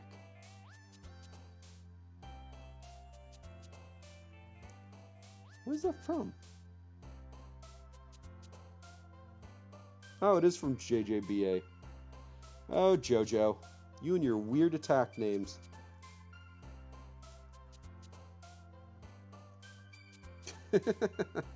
Oh, that's from part 1. No wonder I don't remember that as well. Okay, so I'm going to go... Childhood? Childhood it is. And then any pain? Do not see pain. So I got to as close to alone as I could. So if you want, I can go hurt to try and get closest to pain. Okay, let's go ahead and, yeah, do hurt. And finally, I want to choose the last one. Let's do anime.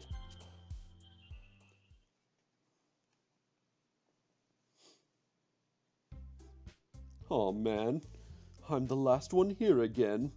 Don't worry, I just walked into. Were you practicing piano again? Yeah. You must have a lot of determination. Starting this club and now picking up piano. Well, maybe not determination, but I guess passion. Remember that the club wouldn't be here if it wasn't for all of you. And I'm super happy that you're all willing to help out for the festival too.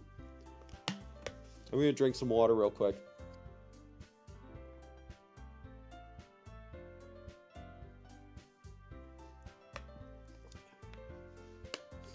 Remember, it's very important to stay hydrated, especially if you're going to be talking a lot. Take that message to heart.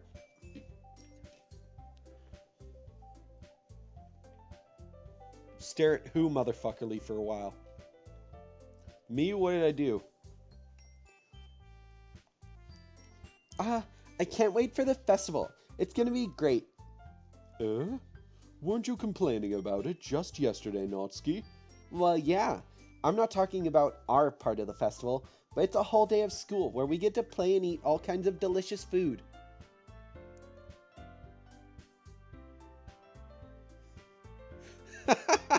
Oh, you're mad because I didn't allow it? Jaden, you're allowed to look things up on your own. I just didn't want to hear about it. You sound a bit like Sayori all of a sudden. Monica, do they usually have fried squid? Squid? That's a pretty specific thing to look forward to. Oh, come on. Are you saying you don't like squid? You, of all people? I didn't say I don't like it. Besides, what do you mean by you, of all people? Because it's right in your name. Monica. That's not how you say my name at all. Also, that joke makes no sense in translation. Ooh, meta joke. Does she know I'm playing a game?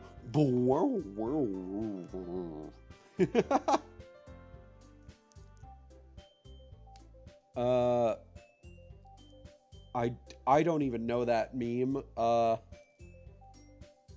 I guess I'll allow that message, Jaden.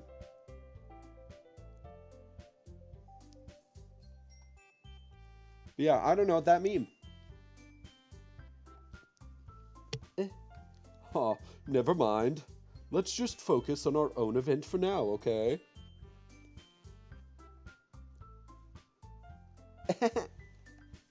Fine, fine. Your reactions aren't as fun as Yuri's or Sayori's anyway.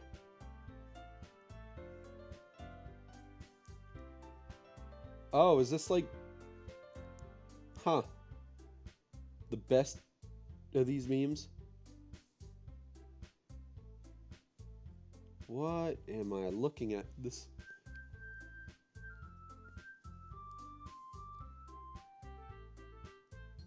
Get a nice internet. I'm so confused. I thought you said you were interesting. No, Karen, I said I was into resting. That's dumb.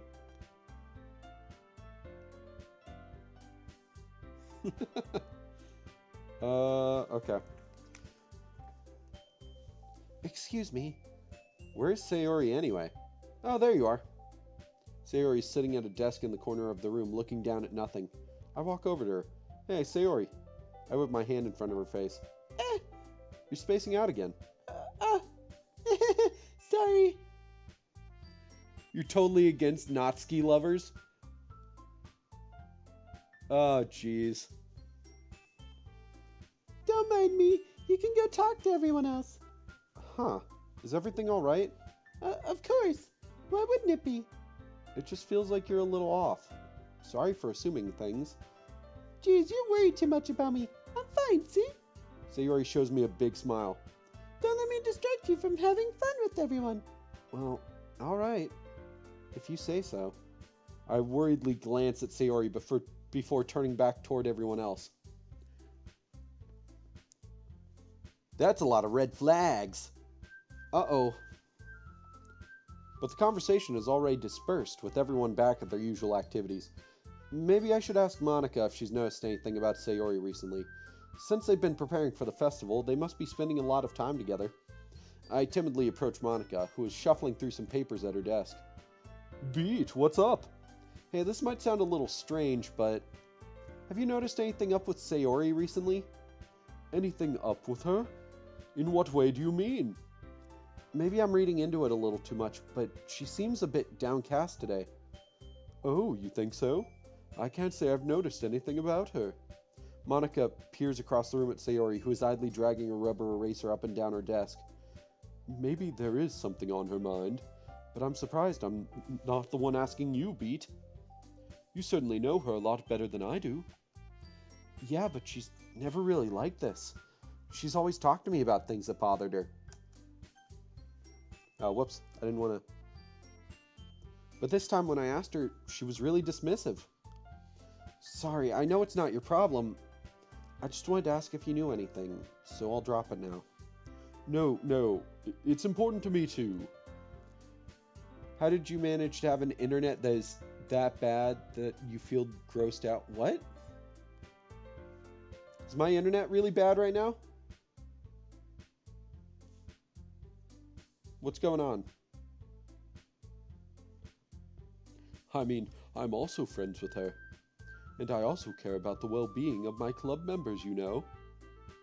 Oh, it's finally stable. Geez, I'm trying to use the Ethernet to keep it stable. I don't know what's going on with my internet tonight. It's been acting all weird.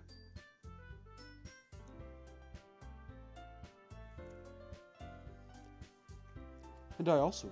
Yep. Maybe I'll try talking to her myself. Jaden, it might be your side. You do have a history of having issues with your internet as well. Are you sure about that? She seemed like she wanted to be left alone. Are you sure? Maybe she just has a hard time bringing it up with the person of interest. Person of interest? What do you mean by that? I'm saying that maybe the thing on her mind is you, Beat. Me? How on earth would you come up to that conclusion? Well, I probably shouldn't say too much, but... Sayori talks about you more than anything else, you know.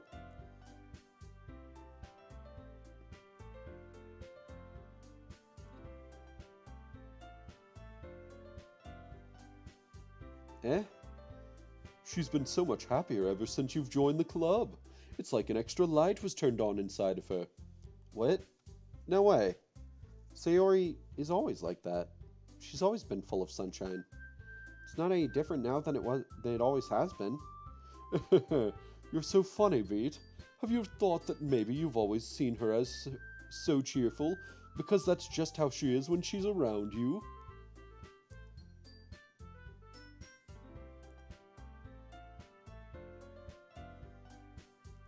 Monica deserves to be till one of them dies, according to all known laws of aviation. Okay, but I see you well works.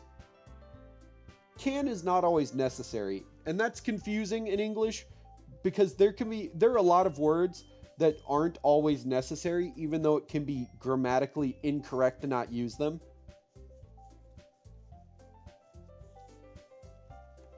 But like, you don't have to say I can see you well.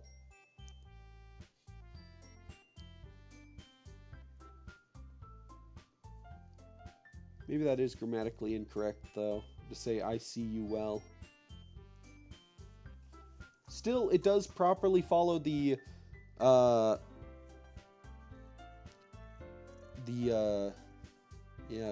sentence structure. Ah, I said too much. I'm sorry, what do I know anyway? I didn't mean to jump to conclusions, so you should just forget about what I said. I'll try to talk to her, so try not to think about it for now. Alright. Monica smiles meaningfully. I know she said to forget about it. Your wiener is bigger, so my opinion is invalid. Okay, whatever. But I already know that I won't be able to get her words out of my head. Monica stands up from her desk and walks across the room to where Sayori is sitting. I watch her kneel down next to Sayori and gently talk to her, but she's keeping her voice so quiet that I can't hear her from here. I sigh and sit myself down. I know Sayori told me not to worry about her and to have fun with everyone else, but that's impossible to do when she's behaving like this. Exactly how much do I care about her that I'm letting this weigh me down so much? Now it feels like I'm the one behaving out of the ordinary. But there's nothing I can do besides wait for Monica. Okay, everyone. After some time passes, Monica calls out to the club room. Why don't we share our poems now? Before I know it, everything is back to normal. Everyone goes to retrieve their poems and I do the same. I make eye contact with Monica and she smiles at me.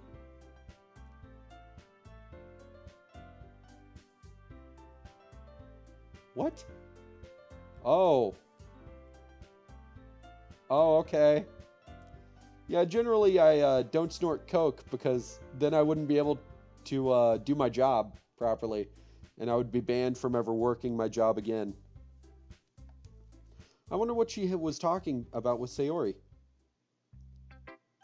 Who should I share my poem to first? Sayori. Oh no. This is your best one so far. It's really, really nice, Beat. Thanks. Mm-hmm. Sayori, you've been a little quiet today. Is everything alright? Of course. Everything is fine. Maybe I'm just a little tired today. Do you want to nap or something? No, that's silly. Don't worry about me, okay? I only want to see smiles on your face. Well, alright. Hey, Pete. I'm still a little surprised. I really thought that you would try writing your poems like the way Yuri does, or even Natsuki. But in the end... Yeah, I guess you're the one who likes this one the most. Why? You don't want to get closer with everyone else? Wait, of course I do. But that doesn't mean I need to try so hard to impress them. I still understand you the most, Sayori. I know you have to sometimes put up with me, and I have to sometimes put up with you. Aw, that's cute. First impulse to be as rude as possible all the time.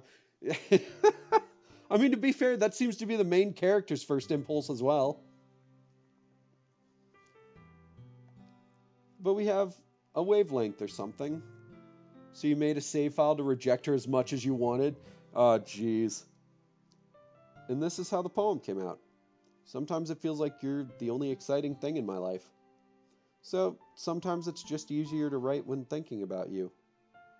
Sayori? No. Pete, I don't deserve this. You're too nice to me.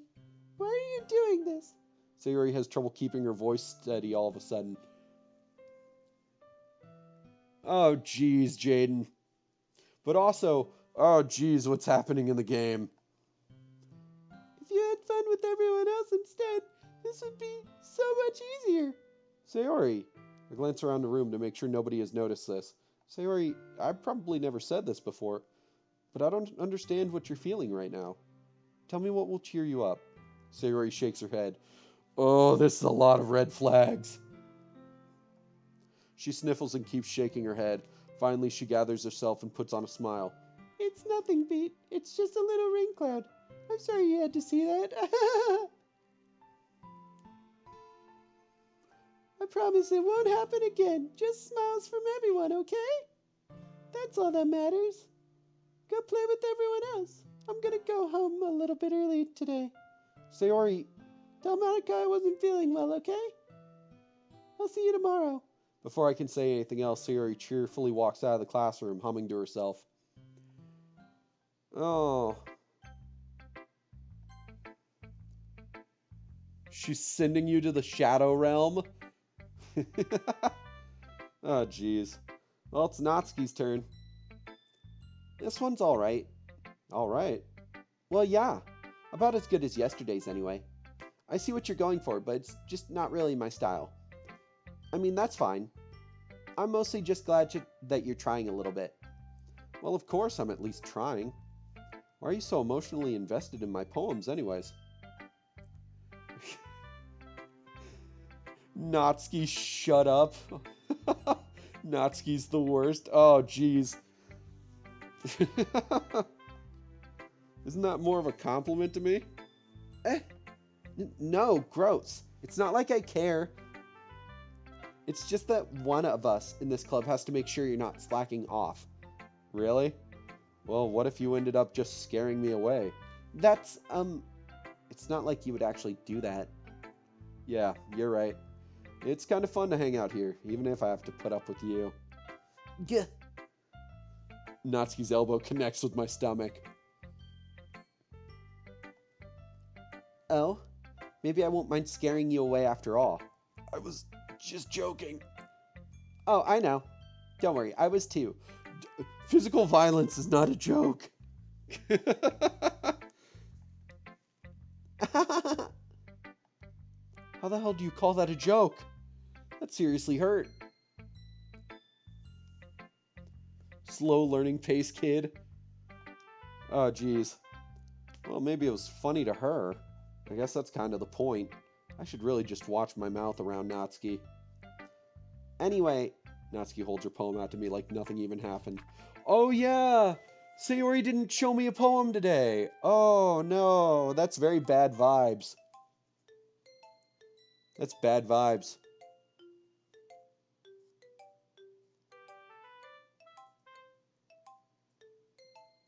Oh, make a save when I get to choose who to go help on the festival preparation. Okay. I'll be your beach. Your mind is so full of troubles and fears that diminished your wonder over the years. But today I have a special place, a beach for us to go. A shore reaching beyond your sight, a sea that sparkles with brilliant light. The walls in your mind will melt away before the sunny glow. I'll be the beach that washes your worries away. I'll be the beach that you daydream about each day. I'll be the beach that makes your heart leap in a way you thought had left you long ago.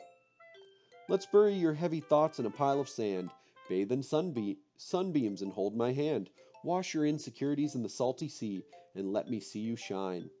Let's leave your memories in a footprint trail, set you free in my windy sail, and remember the reasons you're wonderful when you press your lips to mine. I'll be the beach that washes your worries away. I'll be the beach that you daydream about each day. I'll be the beach that makes your heart leap in a way you thought had left you long ago. But if you let me by your side, your own beach, your own escape, you'll learn to love yourself again. Hey, welcome to the chat. Sayori just left and said she was sick, so, jeez. Jaden, be nice.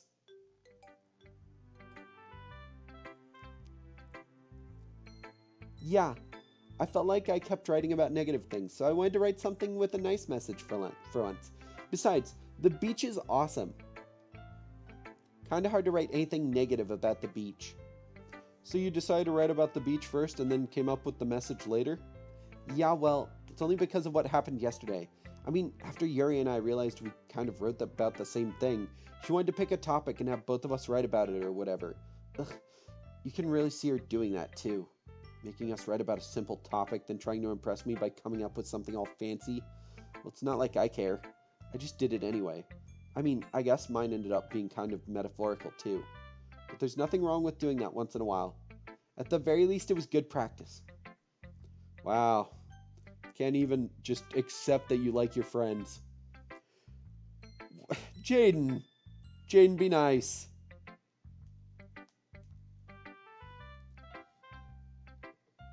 Oh, thanks for the follow, Keo. No, why? Why would I do that, Jaden? Well done, Beat. You've definitely improved your writing over the course of these few days. Has my advice been helpful to you? Yeah, definitely. I'm glad. Sharing our writing like this, it's a lot more fun and rewarding than I anticipated. I need to remember to thank Monica. I think we all felt a little awkward at first. But now it seems like everyone is enjoying sharing their writing and seeing what others think. Natsuki is the worst tsundere you've ever met in your life. That's fair. Jeez, Jaden. I guess I can't really disagree. I was afraid this whole thing would be a chore. But it's a great way for me to spend some personal time with all the girls in the club. Bigger than mine. Oh, Jaden. But it's been fun getting to know everyone and their writing. And I guess doing some writing myself. Well, have you learned anything about yourself, Beat? Well, you know how I like to say that writing is a very personal way to get in touch with yourself? In the end, it doesn't matter if you're a good writer or a bad writer. Wow, Jaden, that's very mean. And even my opinions are just opinions, you know?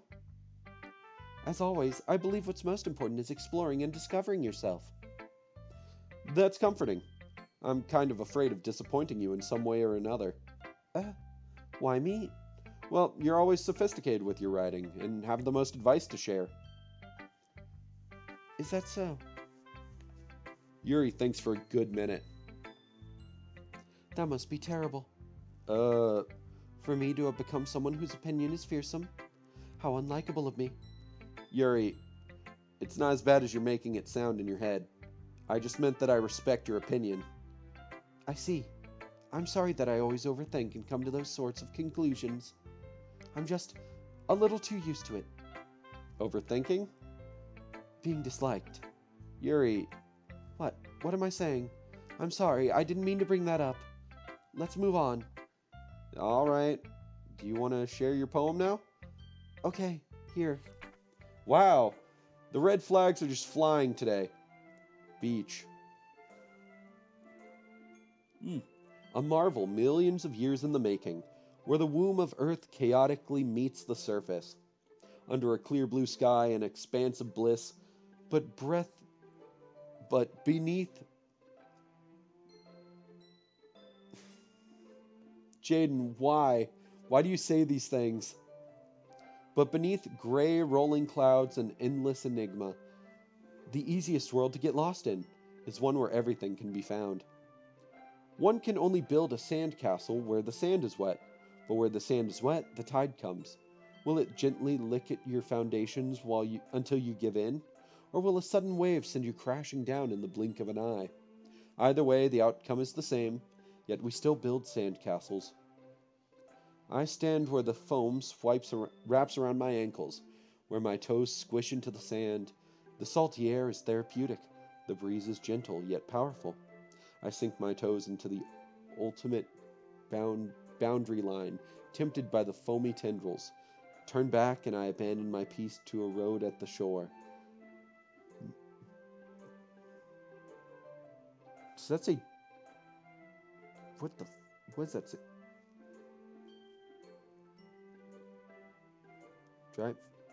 Drive forward? Does that say knife or drive, or what does that say? and I return to Earth forevermore. What? Huh. I'm aware that the beach is kind of an inane thing to write about. It's not funny, that's a felony. But I did my best to take a metaphorical approach to it. Yeah, Natsuki already told me about that. She did?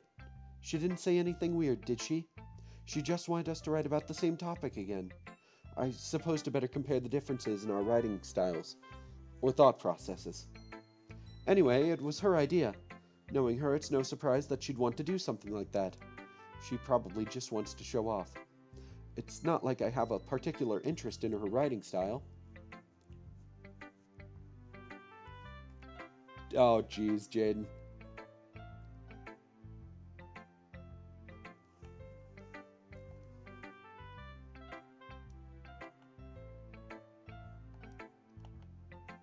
I just went with her request.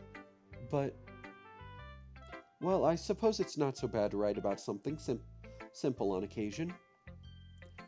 It can be refreshing, you know? It's good for me to calm my thoughts once in a while. Yeah, I think I agree. Thanks for sharing. Yay, we're friends! And now it's time for Monica. Hi, Beat. Have you thought about what you want to submit to perform at the festival? Well, being in this club is one thing, but performing in front of a bunch of people? I'll have to give it some more thought. Okay, no pressure. But whatever you do, I'm sure it'll turn out great. It would also make me happy to see. Jaden, that is gibberish. Oh, hey, Dragon Ball Z. It would also make me... Oh, yeah. Oh, anyway, let's take a look at today's poem. Sure. I let Monica take the poem I'm holding in my hands. You hope I redacted? Oh, it's kind of funny. How so? No, not the poem. I mean, it's funny how your poems and Sayori's poems have been getting more and more similar to each other every day. I'm surprised you're so in sync with her. Then again, you've been spending a lot of time together lately, haven't you? I guess you could say that. Although we kind of grew up as best friends, I haven't been seeing as much of her this past year. But since I joined the club, we've been spending a lot of time together again. I see. That reminds me. How about how Sayori's been a little bit off today? Yeah, did she tell you something? Well, Beach, you haven't been flirting with her, have you? Of course not. I've been treating her like I always do. All right. Just making sure. I know how much you care about her. It would be terrible if something bad happened to her, so keep an eye on her. That's bad foreshadowing. Oh. Sayori's been acting so much happier ever since you joined the club. What could have happened all of a sudden? Well, never mind. This really isn't the time to be talking about this. Anyway, I'll share my poem with you now, all right? All right. The Lady Who Knows Everything. An old tale tells of the lady who wanders Earth, the lady who knows everything, a beautiful lady who has found every answer, all meaning, all purpose, and all that was ever sought. And here I am, a feather, lost adrift the sky, victim of the currents of the wind. Day after day I search with little hope, knowing legends don't exist, but when all else has failed me, when all others have turned away, the legend is all that remains, the last dim star in the twilight sky. Until one day, the wind ceases to blow. I fall, and I fall, and fall, and fall even more, gentle as a feather, a dry quill, expressionless. But a hand catches me between the thumb and forefinger, the hand of a beautiful lady. I look at her eyes and find no end to her gaze. The lady who knows everything who knows everything knows what I am thinking. Before I can speak, she responds in a hollow voice. I have found every answer, all of which amount to nothing. There is no meaning, there is no purpose, and we seek only the impossible. I am not your legend, Your legend does not exist. And with a breath, she blows me back afloat, and I pick up a gust of wind. Wow. You know, I feel like learning and looking for answers are sorts of things that give life meaning. Not to get too philosophical or anything, but it was kind of on my mind, so that's why I wrote about. I see. You know what? There is a beautiful meaning to life when you're able to just always be looking forward to finding new answers to new questions that you discover. There's something beautiful about that. How boring will life become when we think we've finally found all the answers to everything? Mysteries are just too wonderful.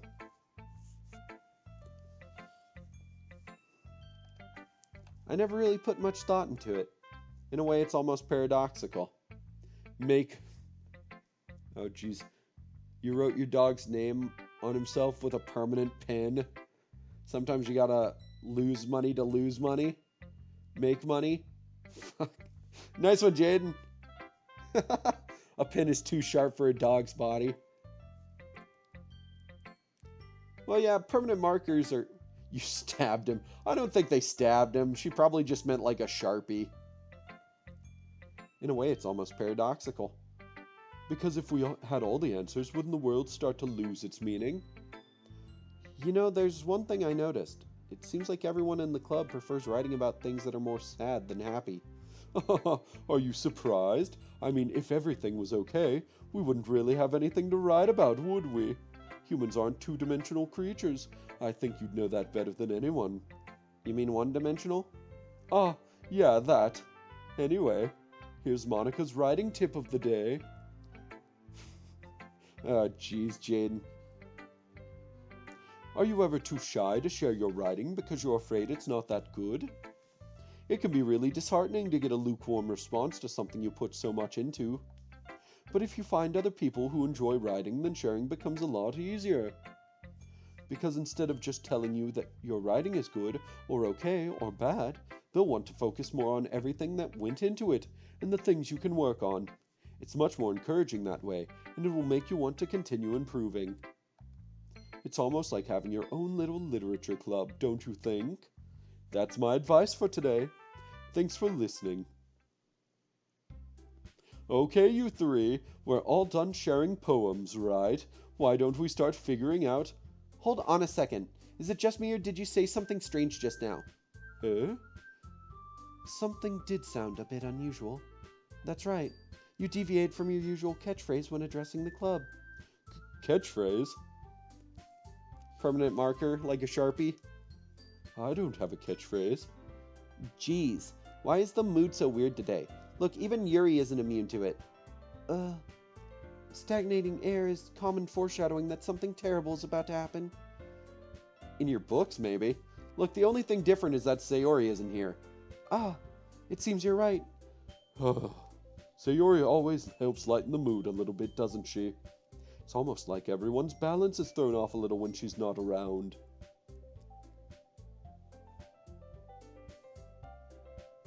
Wow, that is...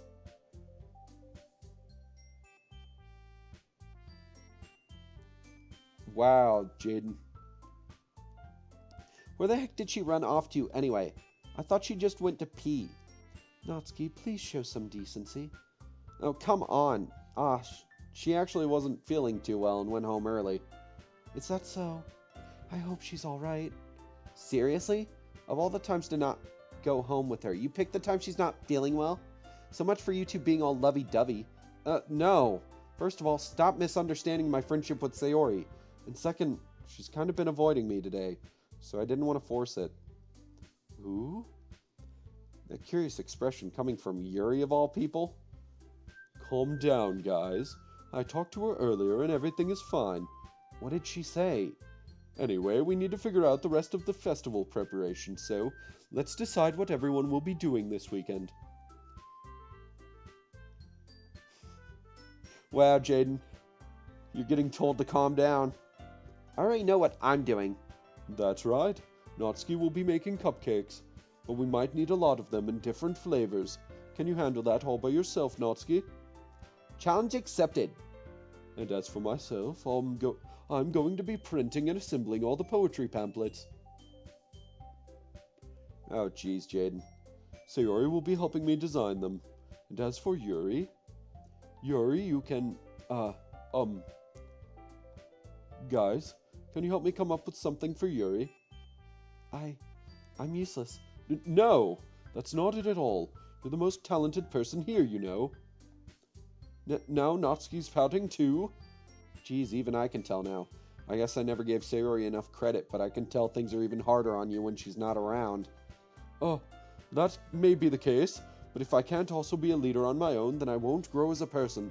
So Yuri, you have beautiful handwriting, you know. So you should make some banners and decorations to help set the atmosphere. Atmosphere? About that. I love atmosphere. Yuri's expression suddenly changes as she stares at her desk in focus and starts nodding to herself. Oh my god. Yeah, Jaden, you have said that before. It's very fucked up. Your mind is already racing, I see. That's great. You'll be a wonderful help, Yuri. But anyway, that just leaves you, Beat. The one who is truly useless. Oh, I remember. I'll go ahead and save. Let's save over this one. So yeah, let's save here and here.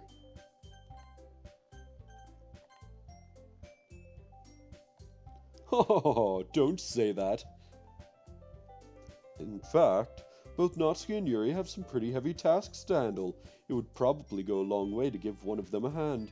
You could always help me out as well. I would be really appreciative of that. Is Monica suggesting I spend the weekend with one of my club members? How on earth are they going to respond to a suggestion like that? I suppose I wouldn't mind a bit of help. Well, even if you don't know how to bake, there's always some dirty work I could give to you. It's not like Monica's going to give me a choice, and you shouldn't be sitting on your butt anyway. Natsuki tries to mumble a bunch of excuses like that.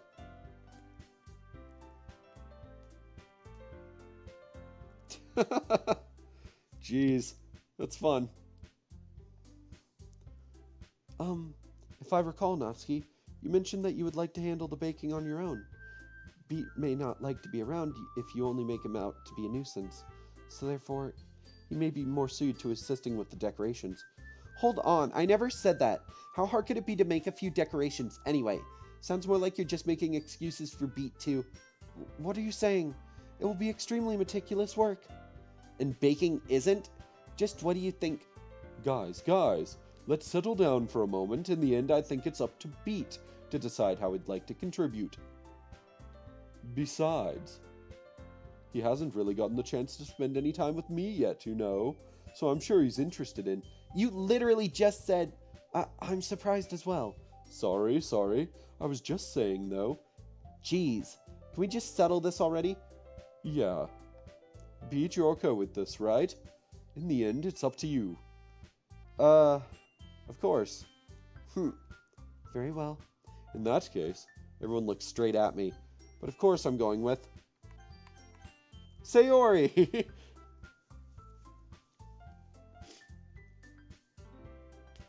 So Jaden, I later get a choice to choose everybody. I don't know. Let's see what happens if I pick Sayori. How do they freak out? I mean, if it's going to be anyone, then I prefer helping Sayori. I mean, we're already neighbors, and... But Monica said that Sayori was helping her. Jeez, do you really hate us that much? No. Sorry, I didn't mean for this to be difficult. Just think of the club today. Club, okay? Well, I picked Sayori, and, everybody got mad at me. I did save! I saved! I did save! Let me show you the proof. Here's the proof. I saved immediately before this choice. Look, I've got 2 save files. Look. I saved. I saved immediately before the choice. Uh, uh, okay, who's everybody's choice? Let's hear choices from the chat. Who's everybody gonna say I go with? Because I'm thinking it would be fun to go with Natsuki or Yuri to see what their stuff is. Monica scares me.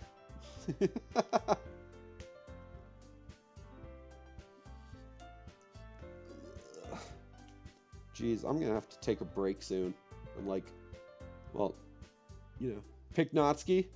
Okay, let's go Natsuki. Let's go least favorite girl. Well, baking sounds like it could be fun. And you guys made it sound like a lot of work, so it could probably use 2 people.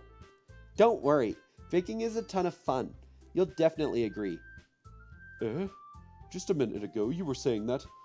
That's because... Never mind, okay? Well, anyway, you'll be fine by yourself, right, Yuri? Of course. I'm used to it after all. Oh, jeez. Yuri's so mad. That's good. Even though Yuri is being melodramatic, it's a little hard to not feel bad. So that's everything, right? Anything else we need to talk about? No, I think that's it. What did I just do? Are you guys excited? Yes. Everything except the performance is gonna be awesome. I don't think that really counts. What about you, Beat? Me? I guess you could say I'm interested to see how it'll turn out. That's good enough for me. What about you, Yuri? Yuri? She's still sulking. Oh, geez. Natsuki starts pouting too. It's not that big of a deal or anything. Well, it might not be just that. I think that Yuri might just be feeling a little underappreciated in general. Having to come up with something for her to do and then nobody offering to help. That doesn't mean... Natsuki glances back and forth between everyone with a worried expression. Look, Natsuki goes over and puts her hands down on Yuri's shoulders. Yuri, you really are the most talented one here. And you're going to help make the event a lot more fun and welcoming. I mean, the cupcakes will probably help a lot too. But you're going to make the atmosphere special. That'll be really important for the way that people feel during the performances. So, you need to stop being dumb and give yourself a little more credit. Natsuki releases her hands and turns around to face the other direction. You didn't really mean that, did you? Not really, but Yuri isn't the only one surprised. Monica and I are also taken aback by Natsuki's words. Wow, Natsuki, good motivational speech. Natsuki, of all people, to be saying such encouraging things, but I begin to understand. Natsuki was trying to sound like Sayori. Even if it didn't work perfectly, I can tell that she tried to say something Sayori would say at a time like this. You know what's really funny? For being the main character, the Sayori route really turned Sayori into the main character of the series. Of the game. That's fun. Because Sayori always helps everyone smile and feel good about themselves. 1 penguin minus 1 penguin equals 0 penguins. Solved. Quick math. I'm sorry for being dumb. I'm going to do my best. And all of us are going to make it a really great event. Yeah. Yeah. I hope to see everyone do their best. But with that, there's nothing more for today. So I guess it's time for us to head out. Okay, but I'm staying here a bit longer. I barely got to do any reading today, so... Fair enough, there's nothing wrong with that. None, Gwyn. That's fair. Okay, so, since everyone is packing up their things, I'm going to take a break. Quick break. And with a quick break, that means it is time for...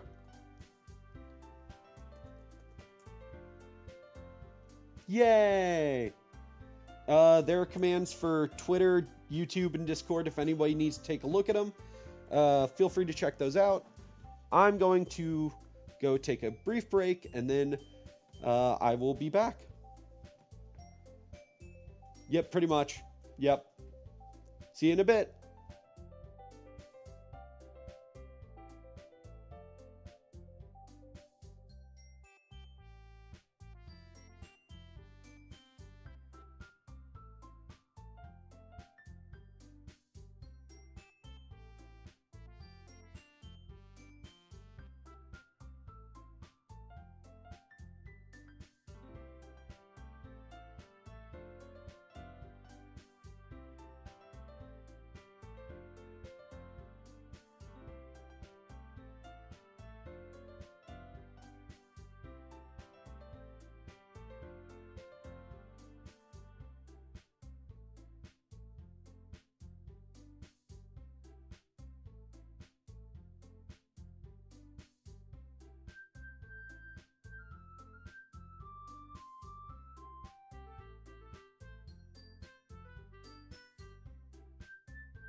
I'm back.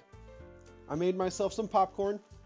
Let me tell you, it's really fun to, go to the bathroom, come back, check on my computer before I go make popcorn, and just be like, cool, I got an Automod update. Sweet.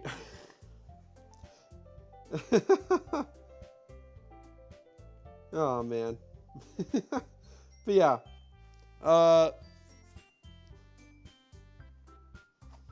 guess let's get back into the game real quick. I'm going to call it in a little bit, probably around 1 a.m. or until something traumatic happens. We'll see which happens first. So yeah, let's get back into the game. I start to follow Monica and Yuri out the door as they chat between each other. Where are you going? We still need to figure out our plans for this weekend. You literally would have gotten home and realized that you didn't even have a way to contact me. Oh, that's true. I have no idea how that slipped my mind. Geez, good thing I stopped you. Sorry, adjusting my headphones. I'm giving you my number, okay? You'd better not make it weird or anything. Why would I do that? Night. Thanks for stopping in. Hope you had fun.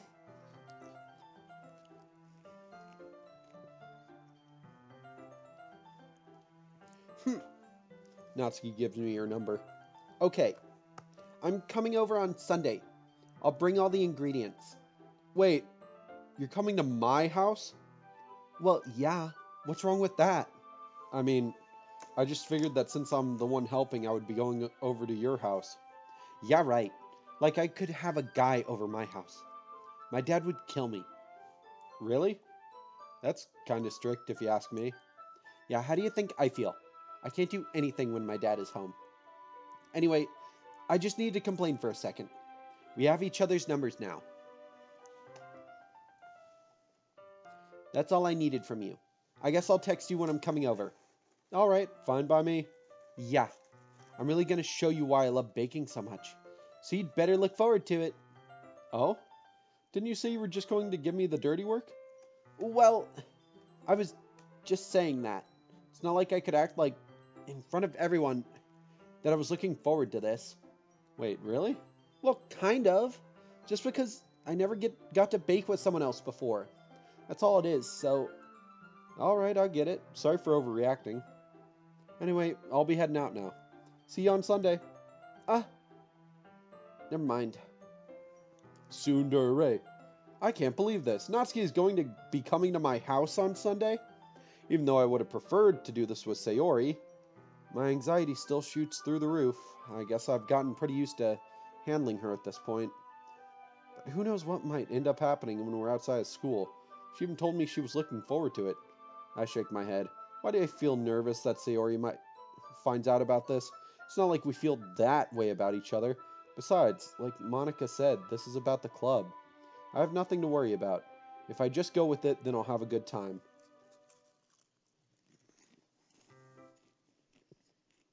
Woo! It's already Sunday! Woo! I've been getting increasingly anxious about Natsuki's upcoming visit. I keep telling myself there's no reason to be nervous, but it doesn't help much. I wonder if she'll act any different when it's just the two of us. Meanwhile, she's been texting me a lot lately. We sent each other one after exchanging numbers to double check, but it turned into conversation. She's almost a different personality on the phone, using tons of emoji and cute language. She also really likes complaining about things, but I kind of saw that one coming. Yeah, it makes sense. But putting Natsuki aside, I haven't heard a thing from Sayori since she left club early the other day. It's not like we text each other all the time or anything, but I've been worried about her in the back of my mind. Between what Sayori said and what Monica said, is it really okay for me to put Sayori's feelings aside when she might need me? Oh. I decide to visit Sayori before Natsuki comes over. Rather than asking, I simply tell her I'm coming over, much like we've done in the past. Once I reach Sayori's house, I knock on the door before entering it myself. Again, we used to play so often that we've made it a habit of simply entering each other's houses like we were family. The house is quiet. Sayori isn't anywhere on the first floor, so I assume she's up in her room. It's already strange of her not to run down and greet me. I head up to her bedroom, where I finally find her. Sayori? Hi, Pete. I sit down in her room. Sayori forces a smile, but it's easy to tell that she's different. There's a minute of silence between us. You haven't come over like this in a long time, have you? I guess you're right. It has been a long time. Not much has really changed, has it? My heart is beating really fast because I know the story of this game, and I'm like, Jaden, what the fuck?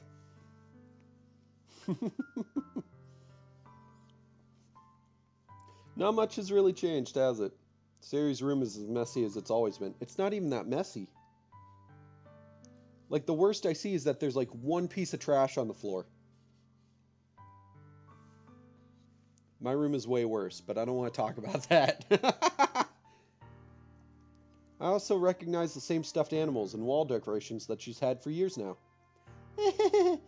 If you came over more often, it wouldn't be such a mess. That's because I end up cleaning it for you. How come you suddenly wanted to come over today? Aren't you supposed to see Natsuki today? Yeah, but wait, how did you know that? Sayori had already left by the time we decided that last meeting. Monica told me. It's only natural for her to keep me informed about the festival preparations, right? That's true. But what about you? Aren't you going to be helping Monica today? Of course. But I'm just helping her online. We didn't plan to meet up or anything. So it's just me and Natsuki then. Yep. There's more silence between us. Sayori stares in a random direction. Everything about her behavior is really uncharacteristic. I finally get to the point. I just wanted to see how you were doing. After you left on Friday. When something's wrong, you can't hide it from me. I know you too well. So, Sayori smiles, shaking her head. That's no good, Pete. Why can't it just be like it's always been? This is all my fault. If I didn't get so weak and accidentally express my feelings, if I didn't make that stupid mistake, then you wouldn't have been worried about me at all. That's concerning. You wouldn't have come here. You wouldn't have even been thinking about me right now. But this is just my punishment, isn't it? I'm getting punished for being so selfish. I think that's why the world decided to have you come over today. It just wants to torture me. Sayori! I grab Sayori by the shoulders. What on earth are you saying? Are you listening to yourself right now? I know something happened to you. There's no other explanation for you to be like this. So tell me already. Until I know, I won't be able to stop thinking about it. Sayori gives me an empty smile. You really put me in a trap, Pete. But you're wrong. Nothing happened to me. I've always been like this. You're just seeing it for the first time. Seeing what? What are you talking about, Sayori? You're really just going to make me say it, aren't you, Pete? I guess I have no choice this time. The thing is, I've had really bad depression my whole life. Did you know that? Why do you think I'm late to school every day? Because most days I can't even find a reason to get out of bed. What reason is there to do anything when I fully know how worthless I am? Why go to school? Why eat? Why make friends? Why make other people put their energy and caring to waste by having them spend it on me? That's what it feels like. And that's why I just want to make everyone happy, without anyone worrying about me. I'm in shock. I'm not. I'm really not. Like, even if I didn't know a lot of the game already, and I didn't know this interaction, as could be told by my previous, like, oh, I was panicking. Oh, cool. She followed. Thanks for the follow. I swear I have follow notifications, but some of my things have not been working right. Like, last night it took like 20 minutes, and then my comments were finally showing up in the stream again. I can't even figure out how to respond. How is it possible that Sayori kept this from me the entire time that I've known her? Did she really want so badly for me to just not think about her? Why, Sayori? Eh, Why is it that you've never told me about this? It almost feels like I've been betrayed as your close friend, because if I knew, I would have done everything I could to support you, even if there's only so much that I could do. I would have tried a little bit harder to make every day a little better for you. That's why I'm your friend. All you had to do was tell me. you don't understand at all, Pete. Why do you think I didn't tell you? Because if I told you, then you would have to waste effort caring about me instead of doing important things. I don't want to be cared about. It's bittersweet when people try to care about me. It feels nice sometimes, but it also feels like a bat being swung against my head. That's why I want so badly for you to make friends with everyone else. Helping everyone be together is the best thing for me. But then I discovered something else, too. Seeing you make friends and get closer with everyone in the club. It feels like a spear going through my heart. So that's why I decided the world just wants to torture me. Every path leads to nothing but hurt. You're right that I don't understand. I don't understand your feelings at all, Sayori. But I don't need to understand. Whatever it takes for me to help you stop hurting, that's what I'll do. No, Pete, there's nothing. Nothing at all. The only thing that could have helped is if everything could be like it always was. But I was selfish. I finally showed you what a horrible person I am. Tears streaked down Sayori's face. I made you join the literature club because I was selfish. And I was punished by my heart hurting in a way that I couldn't understand. And now you came here and I made you hurt too. I'm just weak and selfish. That's all I am. And that's why I'm going to accept these punishments. Because I deserve every last one. Without thinking, I once again grabbed Sayori's shoulders. This time I pull her into a tight embrace. Pete. Sayori, I don't care if you feel selfish. I'm really happy that you convinced me to join the club.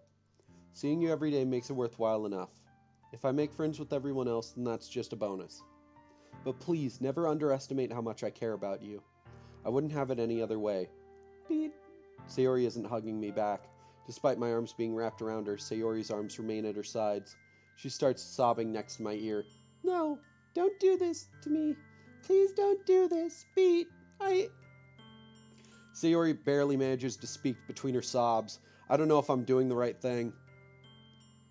You can't take it seriously with that voice? Yeah, that's a little bit of what I feared, but like... Welcome to the fun.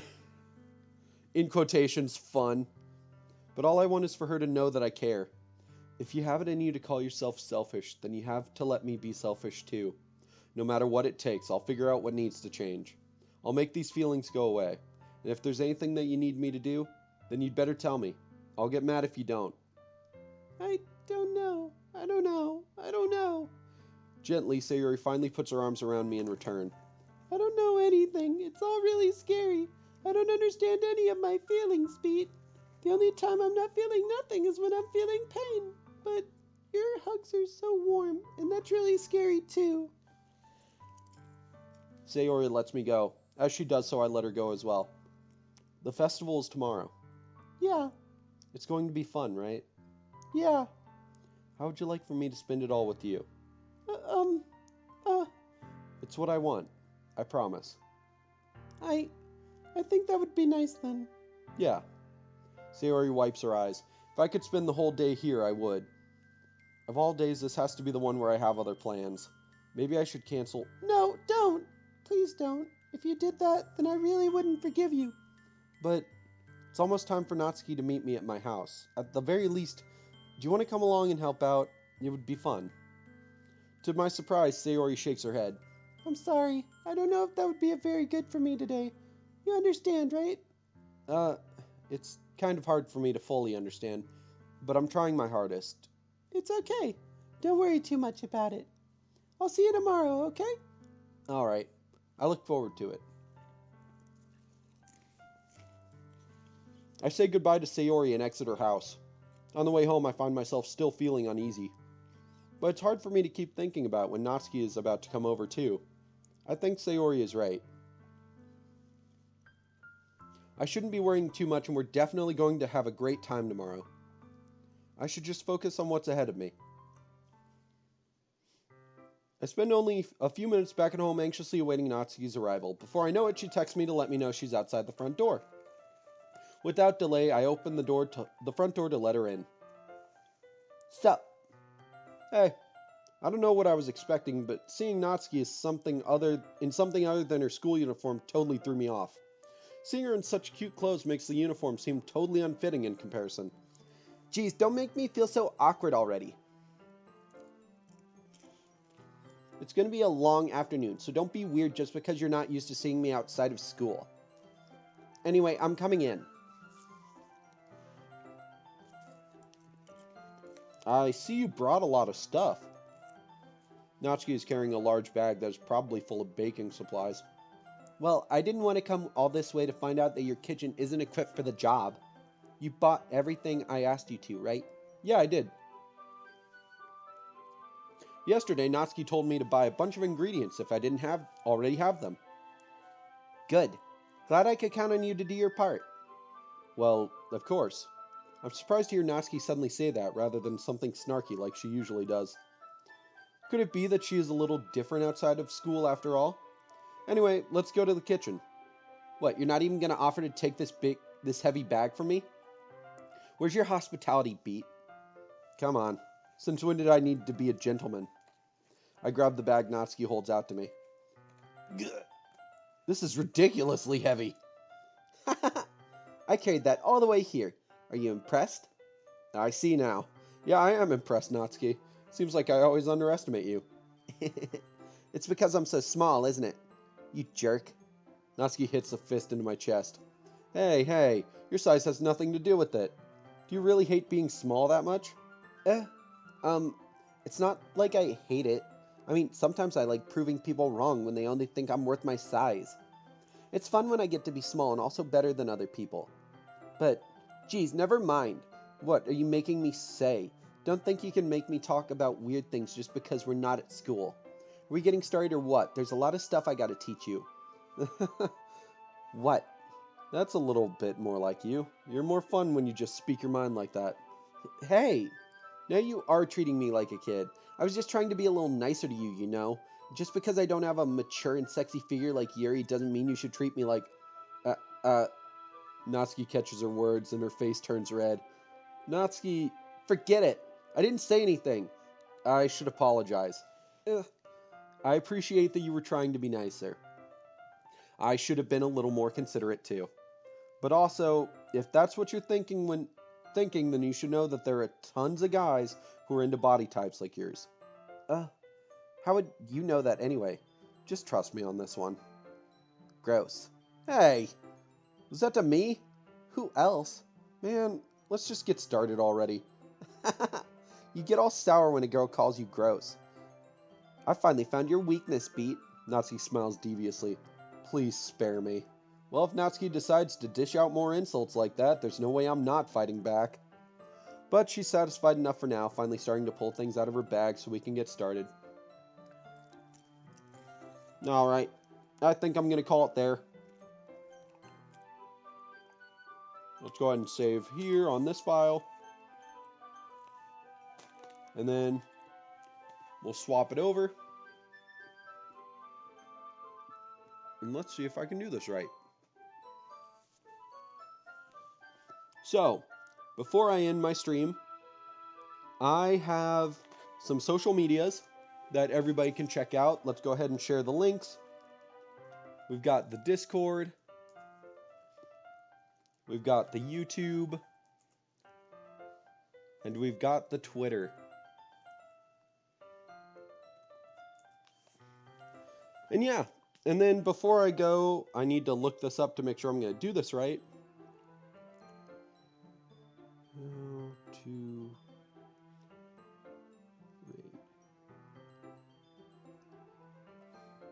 Here we go.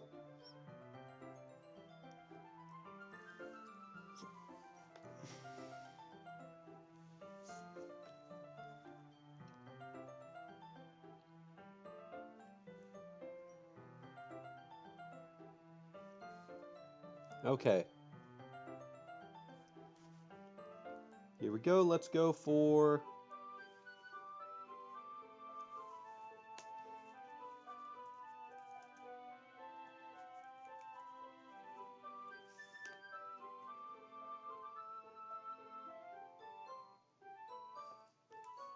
Let's go for...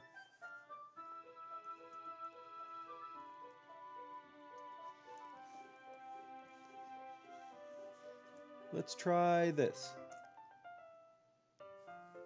Ah, dang it.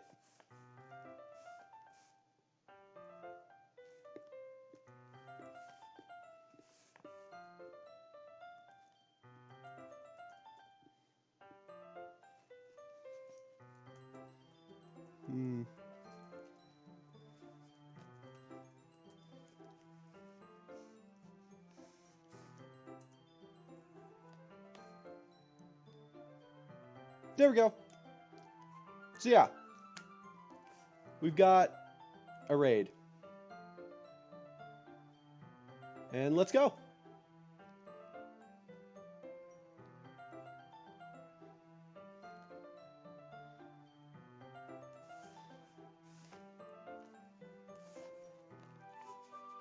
Hey, Grim.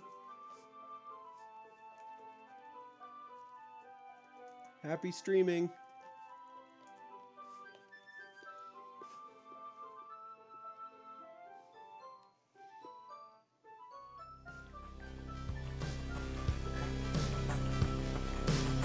There we go. So yeah, I'm going to end my stream there. Night, guys.